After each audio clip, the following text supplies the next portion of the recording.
Hello, hello, hello.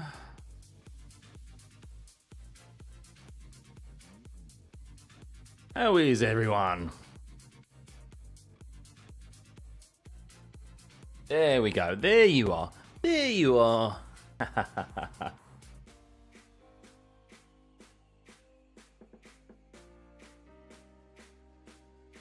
Welcome everyone. The little Stuffeyy is still inside, Mark. Yes, yes. No peaks just yet. If she could stay in the oven for the next 3 hours, that'd be perfect. Anytime after the next 3 hours is perfect, because we're about to head into a 3-week break with F1, aren't we? So, but welcome everyone. Welcome. Sorry, I do apologise. I'm a touch late. I completely got my timings mixed up. I thought the race was at 2. Every afternoon session has been at 2 o'clock, and that's why the stream was initially set up for 1:15. And then I realised at 12 o'clock, oh, Sky F1's gone live a little bit early, and here we are. I pushed it back to 12:30 rather than the 1:15, but we're here. We're here. That's the main thing. It was lovely, thank you, Levy. Yeah, nice. I went and saw my mum and my sisters yesterday. So yeah, got a few treats. So yeah, it was good. Hey, Burnshaw, good to see you guys. Dan, good to see you. Afternoon, Daisy, Madison, Shadow, good to see you all. Camo, you got a new phone yesterday, sat outside the O2 store watching my quality stream. Did you really? Brilliant, mate. Why is the chat not showing up, ladies and gentlemen? Why is that not showing up? Very interesting. But yes, there's a new addition today because I get asked this question every single time we are doing a race stream. When does the race start? When's it start? When's it start? Well, we've got a countdown timer to the race starting, guys. So we have 34 minutes until the race starts. On the hour is when the formation lap will be going or be undertaken. And that's technically when that counter will stop. So there we go. Thank you, YG. YG, thank you. When are they chucking Perez out? Ooh, I don't know. Not until after this season, that's for sure. I've got a feeling he'll stay on next season as well because he just brings too much money. I had a lovely birthday, Cold. Thank you. Thank you. Yeah. Repeat question time. But yes, guys, not long until the Singapore Grand Prix gets underway. Thank you for tuning in, as always. We are, of course, looking to continue to grow this community. We'll just give it a couple more minutes, and then, as we normally do here, we will have a look at the strategy options for today at Singapore. Have a look at the tyre allocations, what the tyres do in regards to their drop-off, and, of course, the safety car. I believe we have had a very high safety car percentage here. It could almost be, I think it is 100%. We've had a safety car in every single race we've ever had at Singapore, and you think how many years we've been going to Singapore now? That is a lot of races, and of course we're on a very long streak. 8 races now, I believe it is, without any safety car. So will we get one today? Hey, Chill, good to see you. You predict a lap 1 crash. You just have a feeling, Ariane. Well, with Magnussen in the midfield, anything is possible. Of course, he has no super license points on his license now after taking that 1 race ban last time out at Baku. And, of course, he's pretty much guaranteed not to be on the grid for next year. So, yeah, looks like he could be going out. Is he going to go out on a swan song? We'll see. Hey, Neil, good to see you. Man, it's the best live stream ever. Thank you, man. I predict a Lando bottle at the start. Do you think, Roo? I even think if Lando bottles it at the start, or he has issues off the line at the start, I still think he's got enough pace in that car to just overtake Max, even at a circuit like Singapore. The McLaren has just got so much advantage over the Red Bull. And Red Bull's long runs looked not overly great. The Ferraris, I mean, that's why it's really beneficial for Max to be in P2. Not because he's just lined up alongside Lando, but the Ferraris really had good race pace. Their long runs look really good in practice, but they've just ballsed up the qualifying, obviously, with signs in the wall yesterday. Inexcusable, really. And, of course, Charles Leclerc really having issues with his tyre temps. Thanks, Stephen. Thank you, buddy. Lewis could win. You never know. Lewis could win at the end of the day. He is starting P3, starting behind Lando Norris. And he is very good here. It seems seems to be that Mercedes, Toto Wolff sounded quite positive even before qualifying yesterday that they were going to be towards the top of the grid. As watching Max's on board for his start, he wasn't a very good practice start. Interesting. Should FA bring back Istanbul? Yes, Istanbul's a great circuit. There's a number of circuits on the calendar that should be back, but unfortunately there won't be. Just watching Charles Leclerc's practice start. What's he done? He entered the pit lane a bit too early? Or with just them queuing up in the pit lane. Hola! Hey, Daniel. Hope you're doing well and recover from birthday celebrations. Yeah, it wasn't a heavy one. Wasn't a heavy one at all. But we'll give it just one more minute, guys, and then we'll have a look on the half hour with 30 minutes remaining to the race start. We'll have a look at the strategy options for today. So thank you for all tuning in and filtering in. Would have want Ricciardo to stay to be the first time in history 3 Australian drivers on the grid at the same time. Yeah, I mean, who knows? So supposedly the rumours are that Lawson has to participate in 5 races this year in his contract. There's 6 races remaining. So could they put Daniel Ricciardo back in that car for Abu Dhabi as a final swan song? Potentially. I do think his time's up, though. I think his time is up, so. Thanks, Steve. When we saw Lewis driving around a pile-up at the first turn, it's going to be intriguing. So it looks like it is going to be a dry race from what I'm seeing. I mean, they've had rain throughout the day, but we've had no rain in the evening throughout every session thus far this weekend. So a dry race is probably what Lando Norris wants. It's probably one of the things that Max Verstappen doesn't want. But I'm really intrigued for this race start. Really intrigued. The fact Max is up in P2 is brilliant to himself, but I've got a feeling he might drop back a bit, even at a circuit that is quite difficult to overtake on. Colapinto, what a revelation. Brilliant from Colapinto. Yeah, apologising that he didn't make it through to Q3 yesterday, and he was only 7 thousandths of a second behind his teammate Alex Albon. But here we go, guys. Thank you for all tuning in. Shall we have a look at the strategy options for today? Let's go.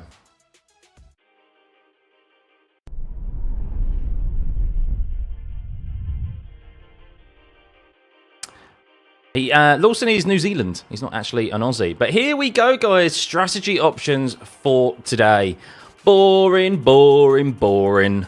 One-stop race, guys. It's either going to be, as you see there, I mean, there's 3 varying options there. And this is understandable, really, at Singapore, because there's not a lot of load that's put through the front tyres. It's all about the rear traction around this circuit and looking after controlling the wheel spin and looking after those rears. However, when we get to the safety car, that's where things really spice up at Singapore. But yes, one-stop race, a bit boring, because it's quite difficult to overtake here as well. And the pit stop, I mean, it's not overly quick, it's not overly long, it's like right in between. By the time you catch up to the driver ahead, as we saw even last year with George Russell and Lewis Hamilton making the 2-stop, they caught up to the front 2, but by the time they did, they just, even with an extra grip, they didn't have enough to get past the McLaren of Lando and, of course, Carlos Sainz, the eventual winner. So 2-stopper rarely works here. It's only a 2-stopper if there is a safety car and someone tries something different, of course. But let's have a look at the tyre allocations and who has what here available today. So, well, pretty much see there Perez and Sainz, because they didn't do Sainz didn't do an additional run, did he, in Q3 because of his crash, and then Sergio Perez getting knocked out in Q2. They're the only drivers in the top 8 cars there who, or from the top teams really, who have a brand new set of softs available to them. Everyone else has a brand new set of hards and mediums. So really today, it is, if there's no safety car, it's most definitely going to be about how these teams look after their tyres. And what's been intriguing recently is that the Red Bull has not been good at looking after its tyres.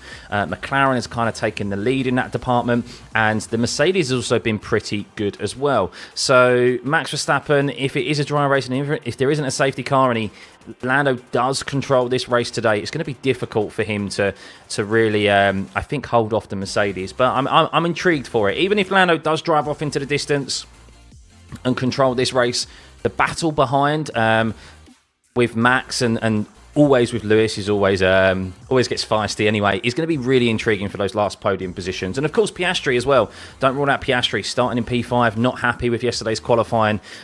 So yeah, we'll see. Hey Dan, that was only because size DRS games though, last race Singapore. Yeah, I guess so. But even then, by the time they got to them, they just don't have enough grip. You need such a big tyre delta now with how close the performance is in the top teams. You need like over a second really to be able to sufficiently overtake or get alongside one of the cars or send it down the inside like we saw Piastri do in Baku last time around and catch another driver napping, which you don't often get the opportunity to do, especially at a circuit like Singapore. So yeah, going to be an interesting one today. There's been a safety car in every race in Singapore. Well, yes, we will get to that. We will get to that, guys. Because yeah, that's pretty much it for tyre allocation. Strategy wise, it's pretty boring at Singapore. It only spicens up if there is a safety car, which we'll just have a look at the tyre deck here. So you can see that the difference per lap in drop-off is quite sufficient. I think this is pretty much identical to what we saw in Baku. So you'll lose about a tenth per lap on the softs, just under a tenth on the mediums, and the hards, well, they degrade very, very slowly. So it wouldn't surprise me if we see someone, do we see a Perez go long on the hard compound tyre? Wouldn't surprise me if we see Sergio Perez deployed as maybe a blocker to Lando Norris, go long and just park his car in front of Lando, as we've seen him do throughout the course of this season at a couple of circuits. Imola springs to mind, where he held Lando up for around a lap or so, which was very important in the end, considering how close that finish was to Verstappen and Lando. So yeah, expect a few drivers to try and go long, goal hang for a safety car like they did in Baku, because that drop off, as per this data here, is, yeah, I mean, that's not a lot, is it really, per lap? And then the all important weather. Actually, it says 62% chance of rain. Interesting, but it doesn't look cloudy there. I know it's nighttime, but it doesn't look cloudy. So safety car though, that's interesting. 100% chance of a safety car in, well, the last races from 2016 to 2023, previous deployments. I think it goes even... Don't we go even further back than that? We've had a safety car 100% of the time at Singapore. That goes further back than 2016, doesn't it? Surely. Red flag 0. We've had no red flags at Singapore either.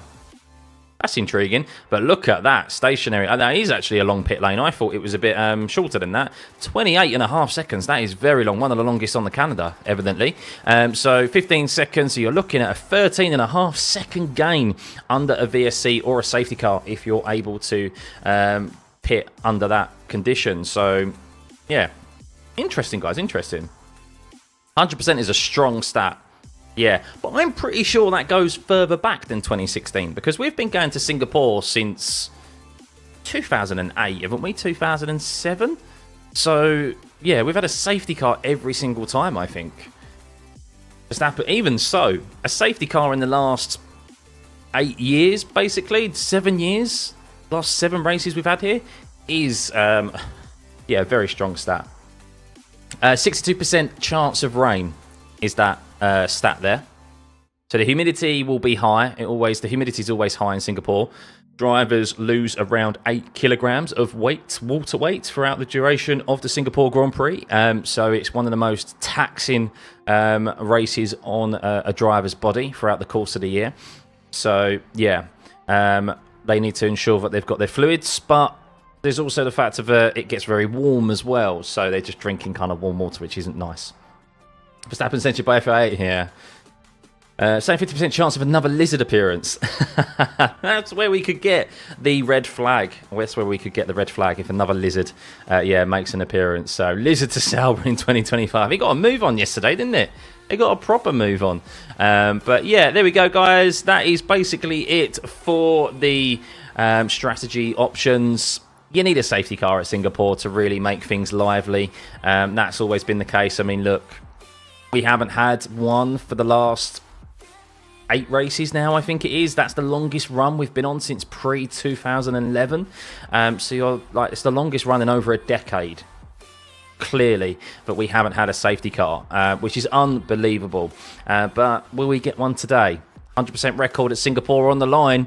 I think we will. I think we will get a safety car today, and that should spicing things up a bit. Hey, Gary. No hangover from the birthday party. No. Getting too old now for that. Just a civil one. I can't drink really at the moment. The missus could pop any day, so I'm kind of banned. Well, I'm not banned from drinking. I can have like a shandy or so, but yeah, I can't have. I need to make sure that I'm still not over the limit to be able to drive, because yeah, it could happen any minute. You know, hopefully not within the next 3 hours though. Do I think it should be a one-stopper?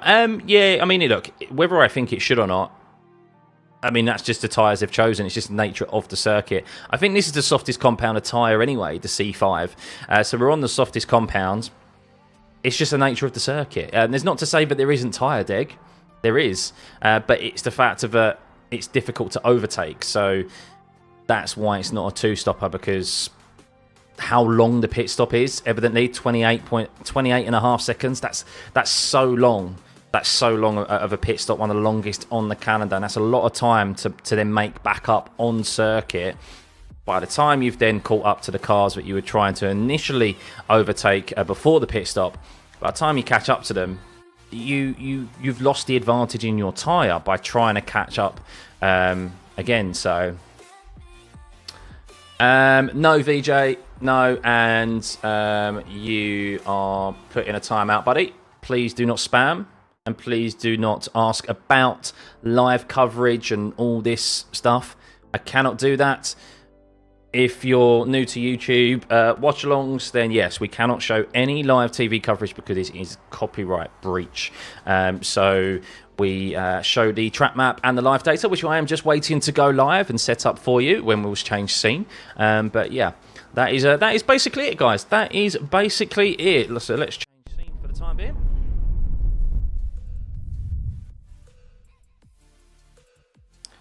So there we go. 20 minutes until race starts, guys. 20 minutes until race starts, or formation lap anyway. Emergency driver duty, Mark. Yeah. Thanks though, guys. Thank you. Yeah, not long. Not long. Due date is in just over a week and a half time. So it could happen any time now. Someone in our baby group that we went to was due the same date as us or a day later, and she had it last week. So yeah. In that regard, it could happen anytime. You hate being leaved on timeout. Well, if you get put in timeout, there's a reason for being put in timeout, isn't there? Do I reckon we could see Fernando P5? Only if there's a bit of carnage. I think only if there's a bit of carnage. Do I watch Transformers? Yeah, I love the old Transformers film, the first couple, not the new stuff. Can Hulkenberg hold on? I don't know. I mean, look, the Ferraris, we'll see. You'll see where the Ferraris are starting. I think they've got good race pace. I think they will probably. I mean, Leclerc will definitely get a move on. He's feeling very hard done by yesterday. I think he had issues with the tyre blankets. He said the tyres almost felt like they came out minus degrees when he came out of the pit lane. So yeah, they had some issues there. I think they got penalised for some tyre pressure issues as well. So something not going right in the garage for Ferrari, which really cost Charles Leclerc yesterday. Of course, Carlos Sainz, maybe that was the same issue with Carlos Sainz and why that contributed to his crash. Of course, he had to let Oscar Piastri go through, which didn't help. Yes, the little bit of the bump, but primarily that kind of happens, that crash, because you've got such cold tyres that the tyres aren't up to temperature. So combined with, the bump and him just having to wait for Oscar Piastri to go past, dirty air as well, all contributed to that, really. Right, it seems that everything is up to date. So let's have a look at the... where am I going here? I want race control messages. Really? And... we can crack on, I think. We can crack on.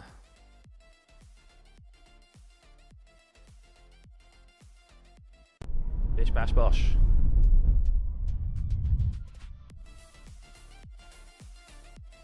Here we go. Right, let's move you guys down here. Let's move this thing down here.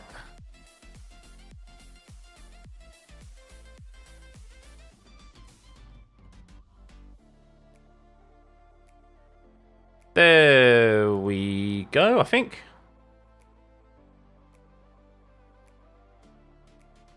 There we go. There we go. Should be cool. There we go. Happy days.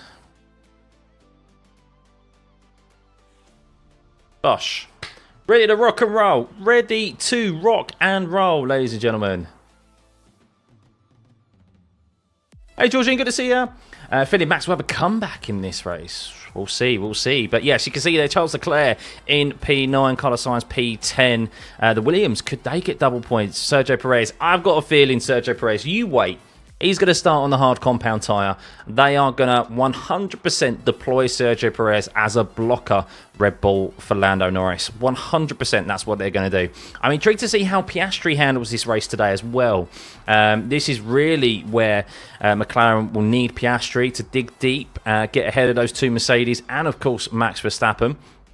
Max Verstappen is starting on the inside line, but it is the dirtiest side of the grid. George Russell was interviewed before the drivers' parade, or just after the drivers' parade, and he said, yeah, the inside line is tricky because he started there last year and he failed to get off the line sufficiently. So yeah, that could play a big factor in this race start today.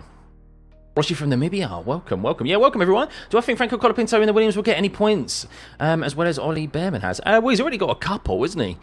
So yeah, I mean, look, he's got 7 races remaining. So yeah, I think he definitely will score more points than Ollie Behrman because Ollie Behrman will only have 2 races to share. But yeah, it's great to see two rookies, 2 youngsters from F2 taking their opportunities. I think the pass on Norris has to happen at the start. Yes, well, we could see a massive lunge from Max Verstappen. I mean, it's going to be intriguing. He wants to win this race, of course, and he knows how essential it will be to get ahead of that McLaren. But he also can't... He has to focus about not losing positions to those Mercedes behind because I don't think that Red Bull has a lot of... I don't think it has good enough race pace over those Mercedes. But could be wrong. We'll see. I mean, their single lap pace was good, but... How was it over the long runs? The practices didn't look too great. It looked like Ferrari were better, which is a good news for Verstappen, but Leclerc and Sainz are down there. But with safety cars, anything can happen. It can really throw a spanner in the works into your race.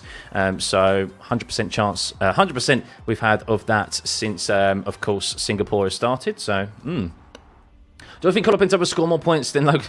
I think he already has, isn't he? Do I think that Mick Schumacher will drive? No. I don't think we'll see Mick Schumacher back in an F1 car, to be honest with you. I think his opportunity has gone. I think Russell will get ahead like he did before. Max will somehow drag that Red Bull to a podium. I don't think a podium isn't out of the realm of a possibility for Max. I do think that even if he gets part... I think it's very much could be like a Zandvoort situation where he even if Lando gets ahead, I think Lando will just be able to get straight back past him. I think that McLaren is just too quick for the Red Bull at the moment. But we'll see. We'll see. It'd be interesting to see what Verstappen's mindset is because I'm not saying he necessarily would crash out with Norris and have that mentality. But if both of them crash out, his nearest championship rival, Charles Leclerc, is down in P9 at the moment. Now, of course, he'd gain 2 positions automatically there. But it's not the worst scenario for Max Verstappen if they both don't finish the race, is it? I'm just saying. But yeah, 0% chance of rain, guys. 0% chance of rain. So track temperature is a bit hotter, I think, than what we've seen recently over this weekend. 37 degrees. Air temperature is definitely a little bit hotter. I think we've seen high 20s. It's now 30.6. So that could play definitely will play a factor in the tyres today. First lap carnage incoming. We've seen it before at Singapore plenty of times. It's very tight. It's a very awkward start here at Singapore. So turn 1, of course, it's very easy if you do get a good start on the inside, you can just lunge and force the driver on the outside to take to the escape road, which will be down here. We've seen so often drivers take to that escape road as there's lots of work. Hang on. There's lots of work happening to Lance Stroll's car. 13 minutes or 12 minutes before the formation lap starts. Lots of work happening to the brakes on Lance Stroll's car at the back of the grid there. I mean, Ted Kravitz reporting he'd be absolutely amazed if Lance Stroll is able to start this Grand Prix. I mean, they have literally got the front end off that car, and there's like 5 mechanics working on the brakes. Unbelievable. George crashing, Sainz winning. Mercedes are better on hards, right? Yeah, I think so. Yeah, the only driver, are the only team to... No, Red Bull are the only team to have tested the hards in practice. Everyone else has saved their hards, I believe. So, can I please explain what this table is that we've got here? Well, this is the timing screen. This is your timing screen. You have, of course, your driver positions. You have the difference in their position, where they start. So this will go up and down depending on where they are on the grid at the time. So if Norris loses positions, that'll be a down arrow in the amount of positions. You have the gap to the leader. This is the gap to the leader. Then you have the interval, which is to the gap to the car ahead of you. So if it stays like this, it will be Verstappen's time to Norris, Hamilton's time to Verstappen. Then you have the DRS indicator of knowing when their DRS is open. We have 4 DRS zones here this year, guys. An additional one has been added to between turn 14 and 16. So we have one down the start finish straight, down from turn 5 to turn 7, 13 from turn 13 to 14, and then from turn 14 to turn 16. Hopefully this will aid a bit more overtaking. Who knows? We didn't see much more last year with 3. Maybe we'll see someone try and send it a bit more into turn 16. Then we have the sector times for each of the drivers for their last lap. Of course, then we have the last lap time, how many pit stops they've made, and then the tyres they're on and how many laps they've done on those tyres. So yeah, that's basically it. Just watched the MotoGP race, very good. Something I need to get into, to be fair. Hey Dave, good to see you. We saw that the grid box is P1 on the right-hand side, on the racing line. So it's on the outside, but it's on the racing line. So it should be grippier. Should be grippier. Can I imagine the loss to F1 of Stroll not starting here?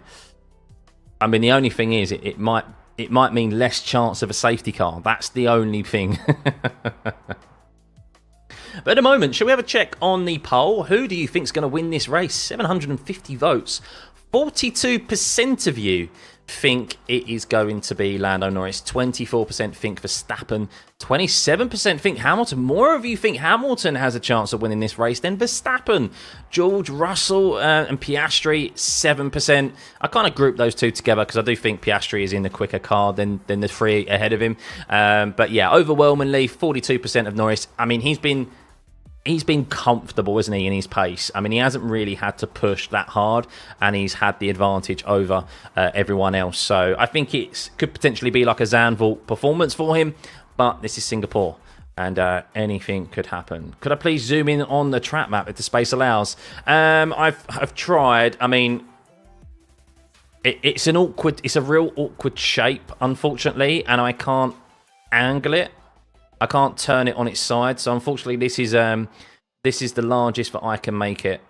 This is the largest that I can make it, but it should be fine. You should be able to see it sufficiently, hopefully.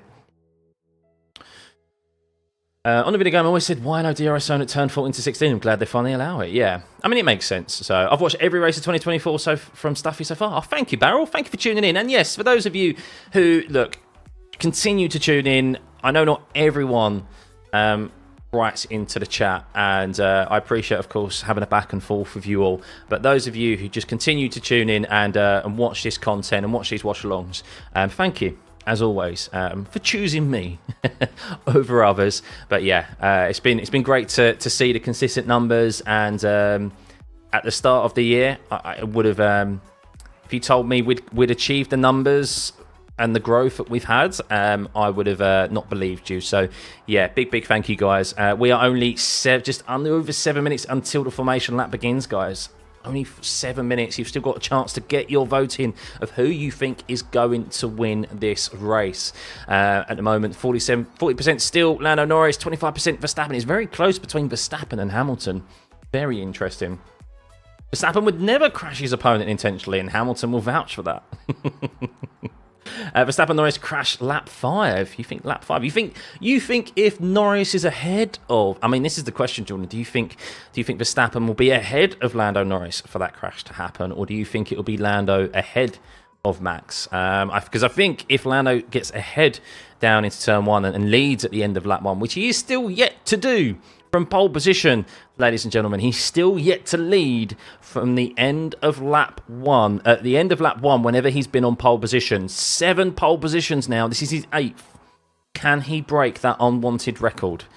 Hopefully he can. So, thanks, Drunk. Good to see you. What's my opinion on the track sprinklers? I don't like artificial entertainment. Leave it as it is.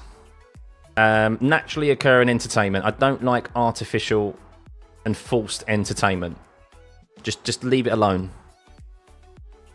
Verstappen's most likely going to crash by the end of lap 1. I don't think so. I don't think so. Live racing and commentator curses as well.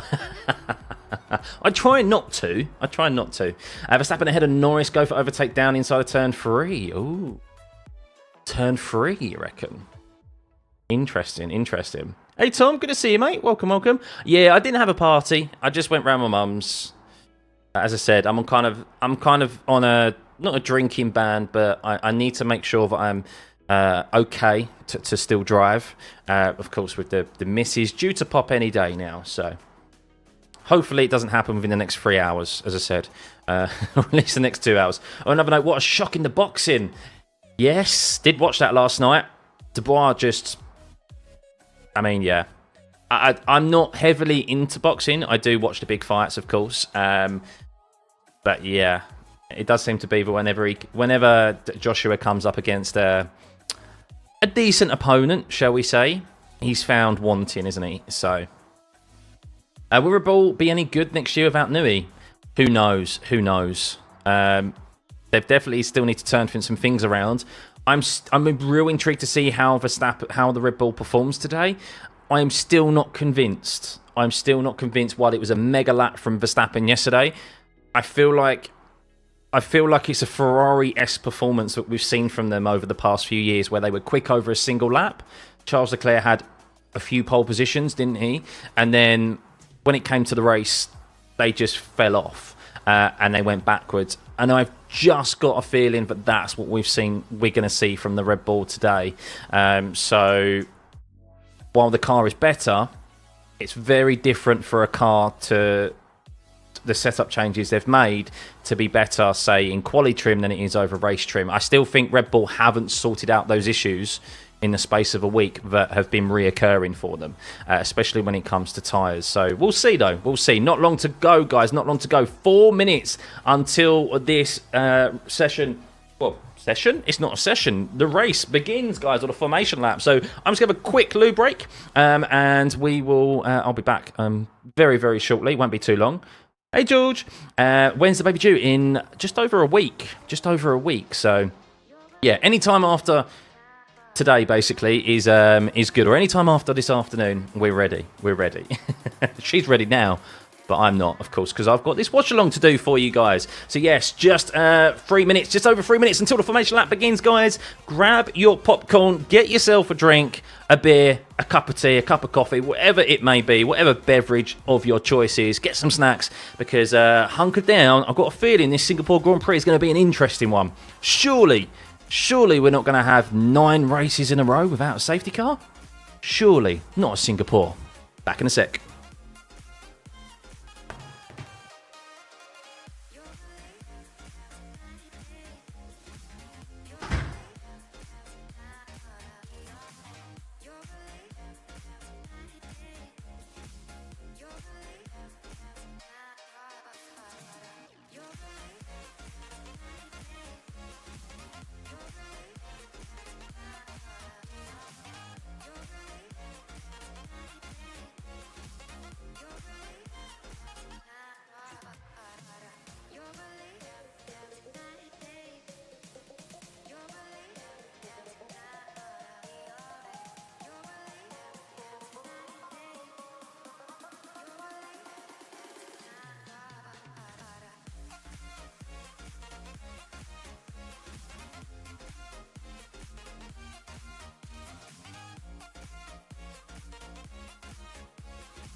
Oh, here we are. Oh, lovely, lovely, lovely, lovely. I've come back to the tyre blankets.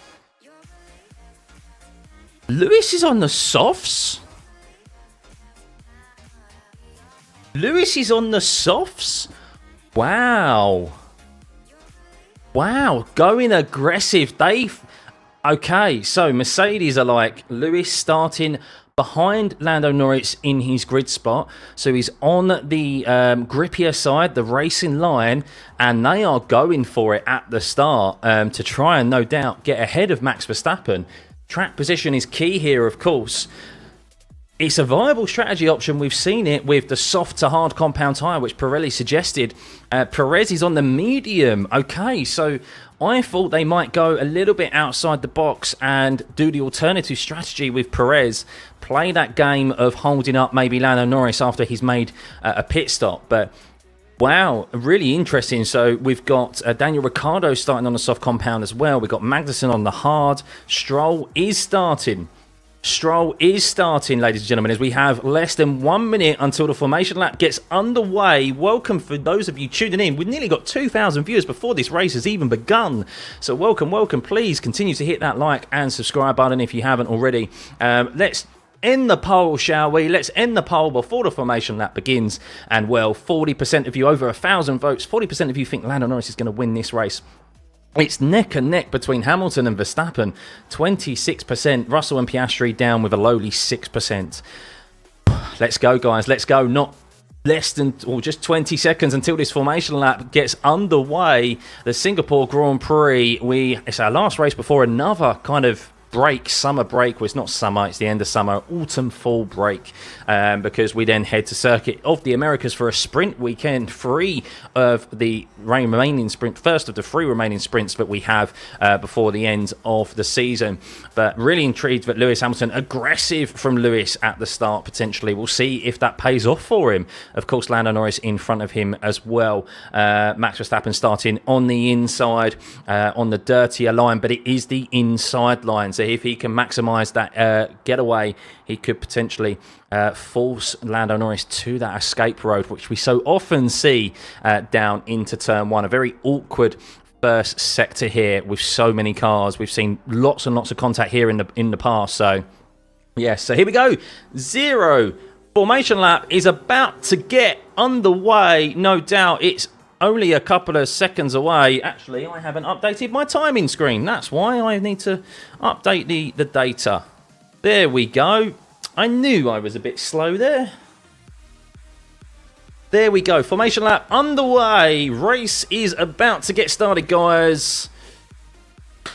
Moments away. So let's have a run through this Singapore Grand Prix starting grid. No post-qualifying penalties. So we have Lando Norris in P1 ahead of Max Verstappen in P2, lining up alongside him, but on the dirtier side. But on the inside, Lewis Hamilton starting on a soft compound tyre, going aggressive there in P3, lining up alongside his teammate in P4. Oscar Piastri, a poor qualifying from him in P5. No doubt he'll be aggressive at the start of this race. Nico Hülkenberg in P6, a great qualifying yesterday from him. Fernando Alonso in P7, Yuki Tsunoda in P8.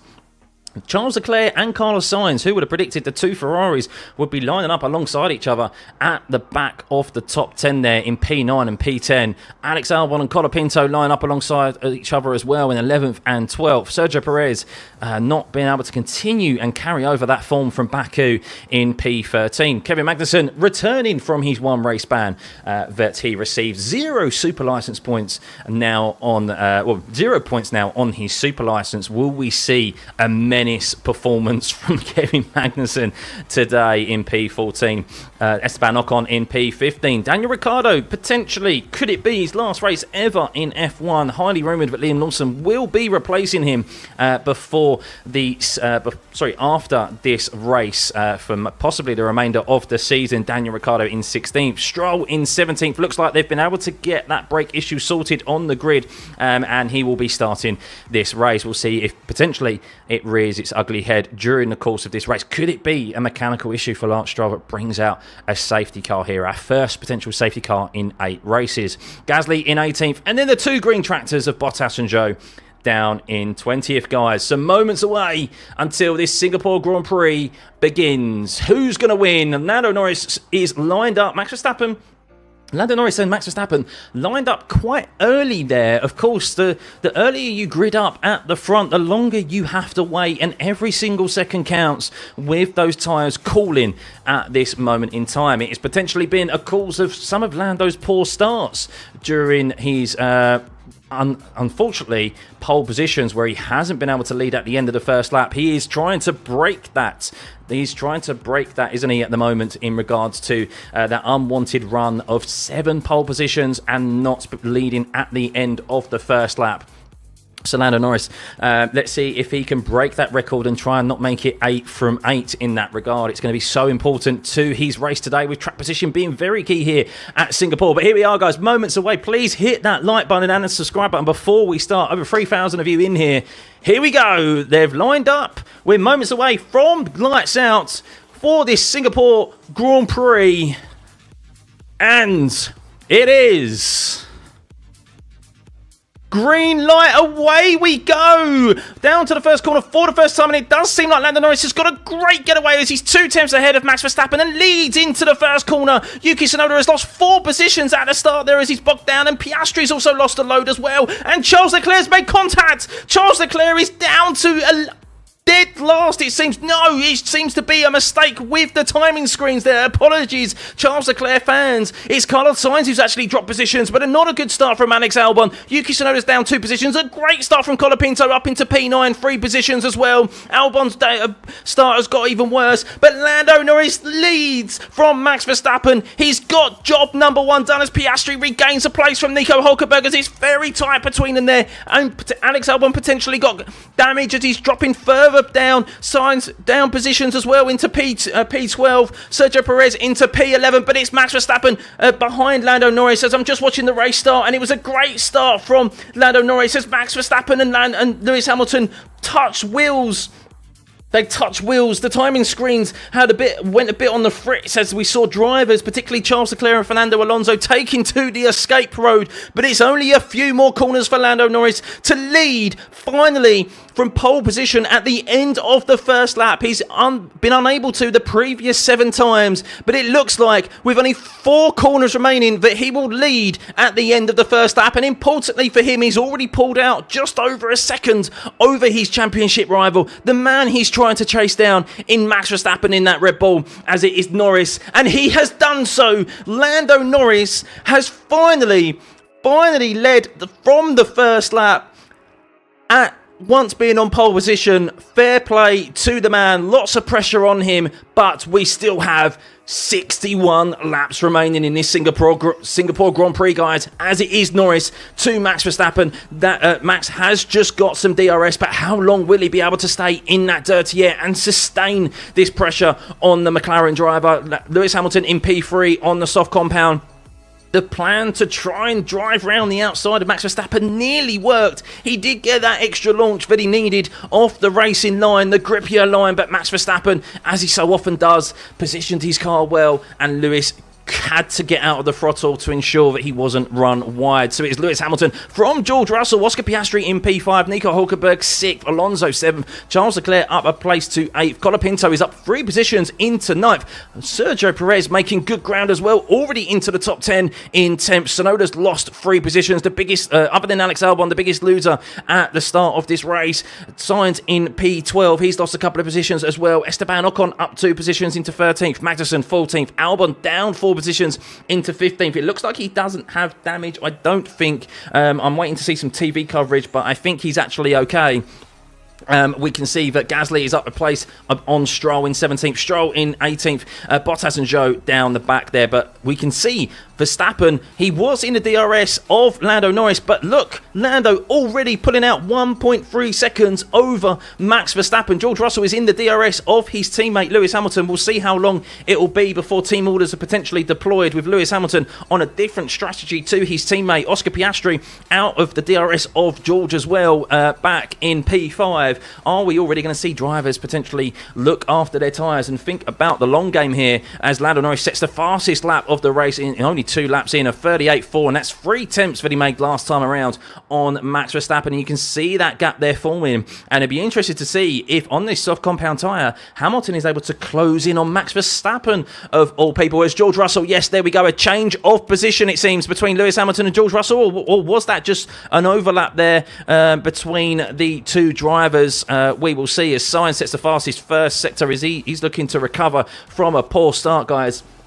But George Russell, no doubt, will be on the radio going, can Lewis get out of the way? We will see. Of course, George Russell will be going longer on this first stint than Lewis Hamilton. But Max Verstappen 1.5 seconds back from Lando Norris now, and this is potentially what we could see. It's got to be a smart drive from Lando, because we have, as we saw and looked at the start before this race started, that there is a 100% chance of a safety car. Well, we've had 100% we've had a safety car in 100% of the races that we've had here. So I think that's correct. Apologies, my statement. But basically, every race we've had here, we've had a safety car. So Lando Norris needs to be careful about not killing his tyres too much, because he needs that extra grip for a potential of a safety car. And it is, if you pit under a safety car, it's a 13.5-second gain. Time gain on those who pit under green flag conditions. But Lando there, once again, he's pulled out half a second there on Max Verstappen in that last corner. Of course, the dirty air, very prevalent here. As Piastri famously said this season, clean air is king. And that's why it was so important for Lando Norris to get ahead of Max Verstappen and lead at the end of the first lap, because he is now in control of this race. And Max Verstappen can only get so close and maintain that pressure for so long before he puts too much energy through his tyres. But at the moment, it is 1.6 seconds as Russell, no doubt, already on the radio complaining about Lewis Hamilton, as he tends to do whenever he's behind Lewis, that he needs to up the pace. And, well, he's on the soft compound tyre. Maybe the strategy will be for George Russell to be let by Lewis Hamilton, as Oscar Piastri is now closing that gap on the two Mercedes drivers there. But look at that train all the way down, pretty much from not Max Verstappen, from Lewis Hamilton down to the back of the grid. Very, very tight at the moment, but no changes of position recently. But Colapinto doing mega at the moment, up 3 positions at the start as his teammate is down in P15. I'm still yet to see a replay of the start to see exactly how drivers were shuffled about. No doubt Alex Albon maybe had to get out of the throttle and lost a few positions because of it. But as we have now approaching 4 laps completed here of the Singapore Grand Prix, guys, Lando Norris is your leader. Finally, he has led at the end of the first lap by being on pole position, as I'm now viewing the race start as we are now on our 5th lap in this 62-lap race. So watching the race start, and Lando Norris made a mega start. Max didn't even have an opportunity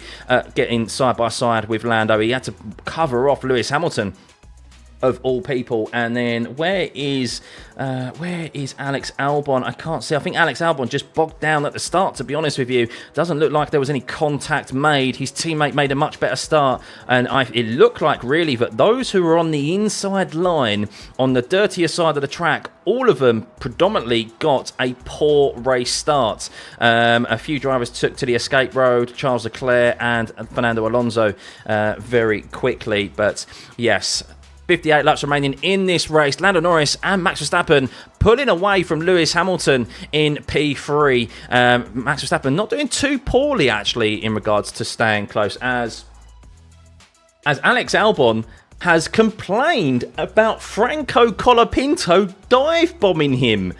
Interesting. I didn't see that. I think Alex Albon has lost positions, because Franco Colapinto has dive bombed Alex Albon at the start of the race into the first corner and made up a serious amount of positions, as we can see there in P, up 3 positions to P9. Go on, Colapinto. And, well, Alex Albon, of course, who had only Logan Sargent to beat over the last few years, now he has a feisty young driver to contend with for the remainder of this season. Of course, Carlos Sainz being his teammate next year. But yes, Lando Norris in P1, 1.8 seconds ahead of Max Verstappen, as Max Verstappen set the fastest lap last time around. Not entirely sure why Carlos Sainz's lap 1 will be reinstated. Not sure what that comment is there from the race control.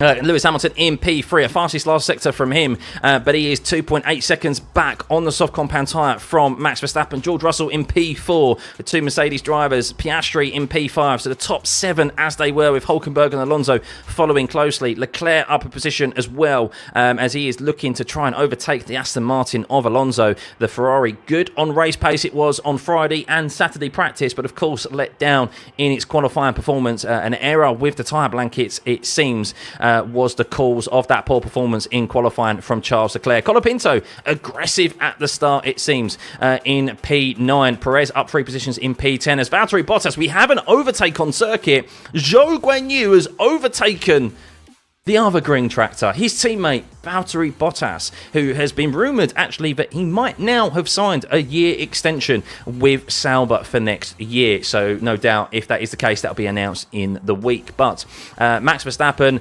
dropping back a bit, 1.8 seconds to Lando. He's not in the DRS, of course. No doubt we're going to see drivers head into a bit of a tyre saving phase, I think, of this race.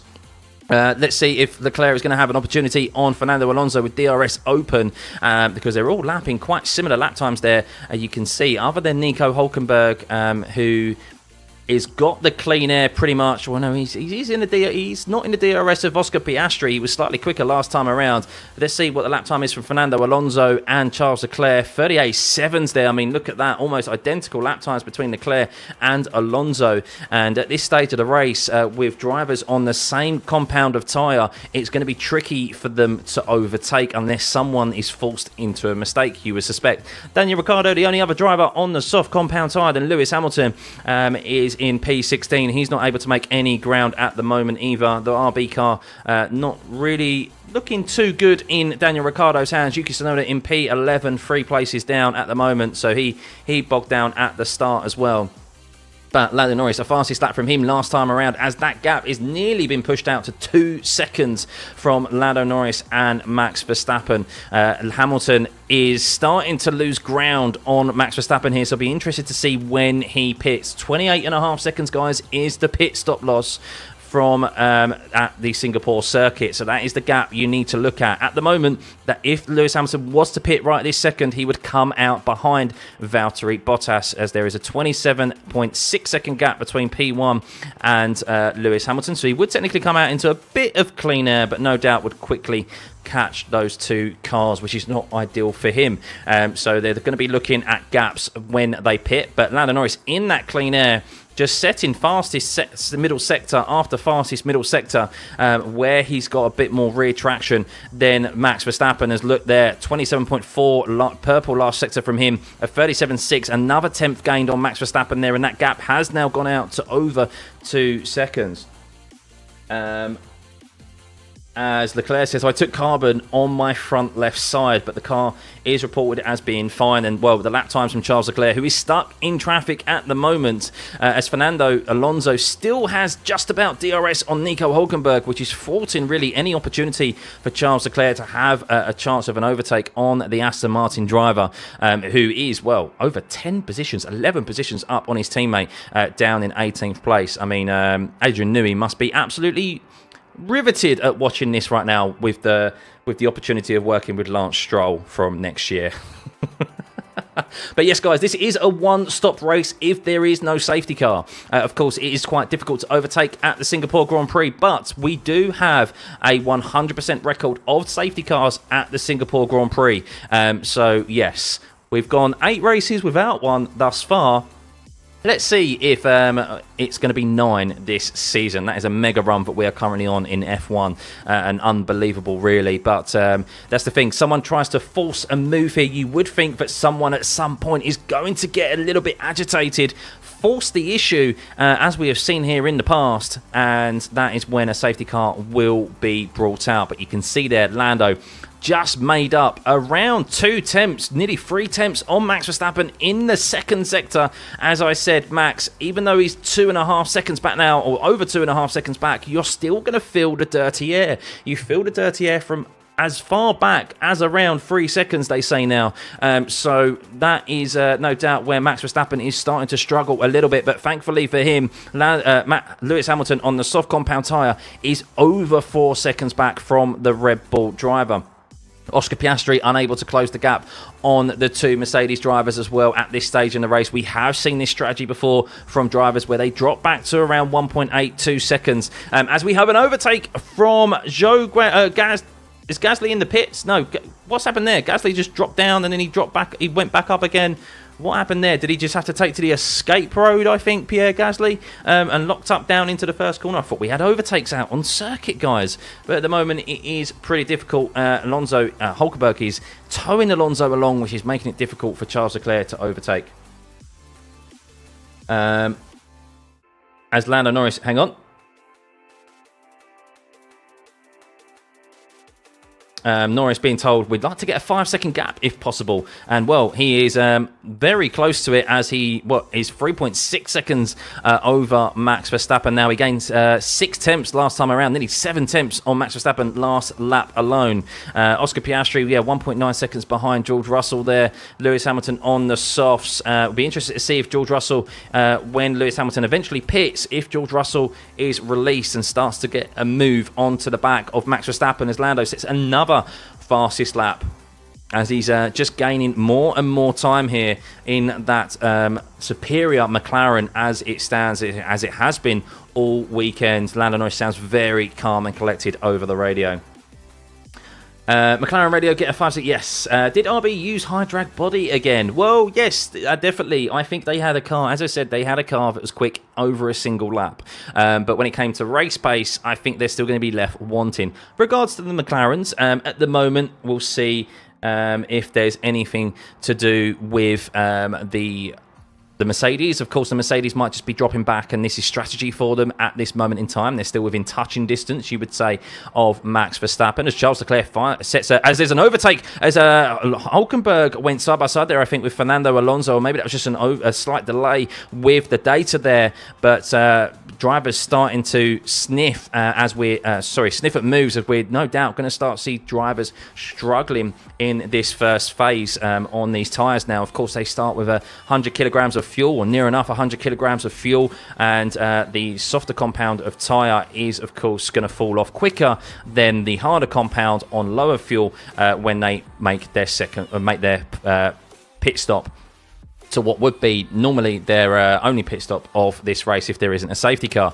So Hulkenberg currently holding up Alonso, as Charles Leclerc is no doubt chomping at the bit and wanting to get past. Colapinto holding up Perez at the moment as well. 38.7 from him last time around. Perez has been given the G up to overtake Colapinto, but he is, and there is a move here. Perez looking at a move. He's gone side by side with Colapinto, and he just has to back out of it. Perez there feeling confident as I was saying, the Red Bull mechanics, or his engineer, stating that Colapinto starting to struggle a little bit more. And, well, Colapinto is out of the DRS of Charles Leclerc, and we'll see if Perez is going to be able to make this pass quite comfortably, as Ricciardo is the first driver to make a pit stop off the soft compound tyre. It hasn't worked for him. He was where he started.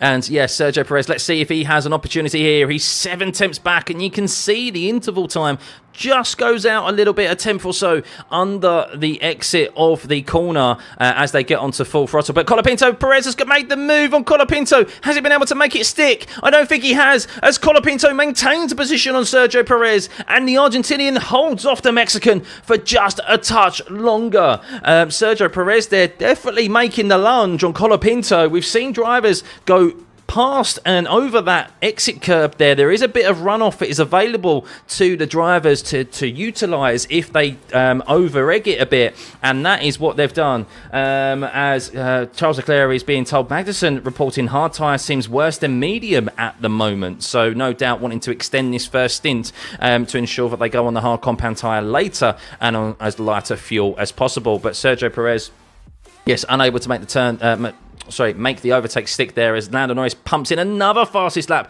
He's got that gap to over 5.75 seconds now, comfortably there over Max Verstappen. It was nearly a 1 second advantage last lap around for Lando Norris over Max Verstappen, and this is at the moment, very ominous from the McLaren driver, as start looking at Lewis Hamilton's front right tyre as he went through a corner, and lots of reverberations there going through the car as Lewis Hamilton on the soft compound. So we see Ricciardo now go on to the medium compound tyre. So is this, as Albon's into the pits as well, is this a soft to medium stint for Daniel Ricciardo? Do they think they can take this medium compound tyre 50 laps? Really? Or is it a committance to a two-stop? Maybe it is a committance to a two-stop. As Sonoda is told that Perez and Colapinto are fighting. Let's get to it. And Sonoda reports that's too much info. Not really sure how that's too much info, Sonoda. But of course, very high-pressured situation in the cockpit at the Singapore circuit. Not a lot of time for these drivers to think with so many corners here, 19 to be exact, and not a lot of room for error as Albon goes out onto the hards and comes out ahead of Daniel Ricciardo. So an early pit stop for Albon, no doubt committing to the one stop. Daniel Ricciardo, I mean, the RB team like to throw out a very wild strategy, don't they? And I'm not sure if a two-stop is going to be viable for Daniel Ricciardo here, but we'll see. We'll see. But Lando Norris 6-7 seconds now over Max Verstappen. He is looking so comfortable at the moment in the lead as Max Verstappen starting to fall back from the McLaren. But for him, he is importantly 5.3 seconds ahead of Lewis Hamilton, who is on the soft compound tyre. George Russell in a window back from his teammate, just looking after those mediums, 2.4 seconds back, as is Oscar Piastri as well. Nico Hulkenberg still holding up Alonso and Leclerc. No doubt Alonso quite comfortable to sit behind Nico Hulkenberg as it stands. Good points haul for both of those two if they're able to. But of course, Leclerc, he'll be wanting to get past them quickly. Colapinto, great job from him thus far. Still holding off Sergio Perez. We have 50 laps remaining, guys. But Sergio Perez already made an attempt on Colapinto, who was able to hold on to the position. Sainz catching up to Tsunoda now as well. No doubt that's why Tsunoda was a little bit tetchy over the radio, because he knows he can see a Ferrari in his rear view mirror. As Magnussen reports, I'm sliding around like hell at the moment, down in 14th position on the hard compound tyre. So he's not looking that comfortable compared to his teammate, who is further up in P6 on the mediums. Albon tried to cover Ricciardo for the early pit stop. Mad, really, madness. Colapinto is looking faster and faster the more he's in the car. And I need to watch it back, but Colapinto, Albon was screaming on the radio and almost incandescent that his teammate dared make a move on him down into the first corner. He said it was a dive bomb, and that's why Colapinto's been able to gain 3 positions. I'm not entirely sure if that's why Albon lost 4 positions at the race start. Potentially it was, and he was making avoiding action. They lined up alongside each other. I need to see that back, but if so, very, very brave and bold from the young Argentinian. But that's what happens when you've got a young driver who is brimming with confidence after his 2 first races in F1 and scoring points last time out in Baku, as he's actually starting to pull away a little bit from Sergio Perez, as Sergio Perez has had to drop back to 1.4 seconds as Carlos Sainz in the pits as he was coming unstuck behind Yuki Tsunoda. Of course, his weekend has not been good after that crash in qualifying yesterday. Started in P10, he dropped down to P12, and now he's in the pits. Quite early as well, it seems. The gap up front to Max Verstappen and Lando Norris is now at 8.4 seconds. It's Max Verstappen, a 37.7 from him last time around. He is comfortably the second fastest out on circuit at the moment, but he is on average around 8 to 9 tenths a lap slower than Lando Norris. At the moment, this is Max Verstappen-esque from Lando Norris out on circuit. But of course, it's a very long way to go, and Lando needs to be careful not to take too much out of his tyres in case there is a safety car, where there is always a very high probability at Singapore. So yes, but if you're enjoying this stream, please hit that like and subscribe button. We're trying to hit to 31,000 subscribers. Let's get this stream to over 1,000 likes. It'd be much appreciated. Hit that thumbs up. It just really helps to just show your appreciation that you're liking this content, guys. So big thank you for tuning back in. This is the first race. This is the last race for another 3 weeks until we head to Circuit of the Americas. Of course, it's important for Lando Norris to go into this another mini break, ensuring that he is closing up that gap on Max Verstappen as it currently stands. as undercut power looks strong. Maybe 2 seconds is what McLaren have just informed Lando Norris. So no doubt that's what he's trying to cover for, is an undercut, as Carlos Sainz did cover off Alex Albon just about there, as he is heading down into turn 16 now with a fastest middle sector. But Lando Norris, as it currently stands, would be gaining 8 seconds over Max Verstappen, as he currently has the fastest lap as well. 7 points from first to second, 25 points to 18, and with an average requirement of 8 points per race remaining for Lando Norris to close that gap on Max Verstappen as it stands. That's what minimum he needs at the moment. But interested to see if the Mercedes will be able to close up, or Piastri maybe, if they... I mean, I'm surprised Piastri, maybe they're not thinking, maybe they'll be thinking about closing up the gap on Max Verstappen, or maybe put in the undercut if they can.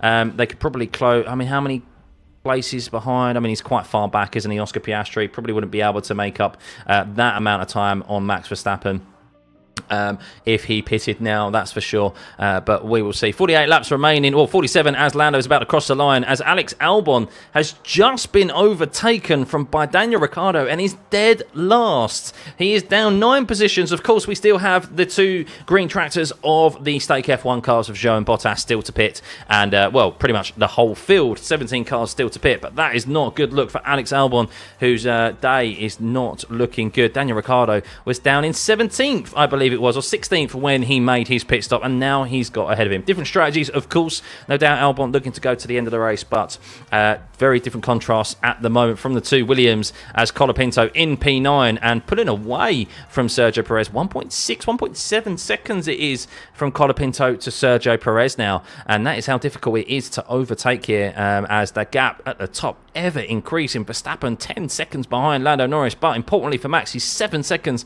ahead of Lewis Hamilton. So intrigued to see when Lewis Hamilton is going to make this pit stop, and of course George Russell. George Russell must be not too comfortable sitting behind Lewis Hamilton at the moment, seeing the gap to Lando Norris go out to 20 seconds, and well, his gap to Max Verstappen be 9 seconds, nearly 10 seconds at the moment as it stands. McLaren has been the best at managing tyres this season. Better too at clean air. Exactly. Why do they make tracks like this? I don't know, Shane. I don't know, because it looks cool, maybe, on the TV cameras. A night race. It is one of the better looking races, isn't it? Let's be honest with you. It makes for some good photos, but racing-wise, a little bit left to be desired. As Alex Albon is in the pits. Is this a retirement from Alex Albon? Do they think he has an issue, or is it just an admittance that their race is not going to get any better from here? Let's see what happens. As Perez is giving compliments to Colapinto over the radio. He says he's very good. He's difficult to pass. An admittance there from Perez that Colapinto is very good out on circuit in only his 3rd race, and arguably now the hardest circuit that he will drive all season, especially in the remaining races that he is going to be driving. Colapinto, a shame that there won't be a position for him next year, but at least James Vowles has a nice headache to consider for Colapinto if Albon or Carlos Sainz don't perform.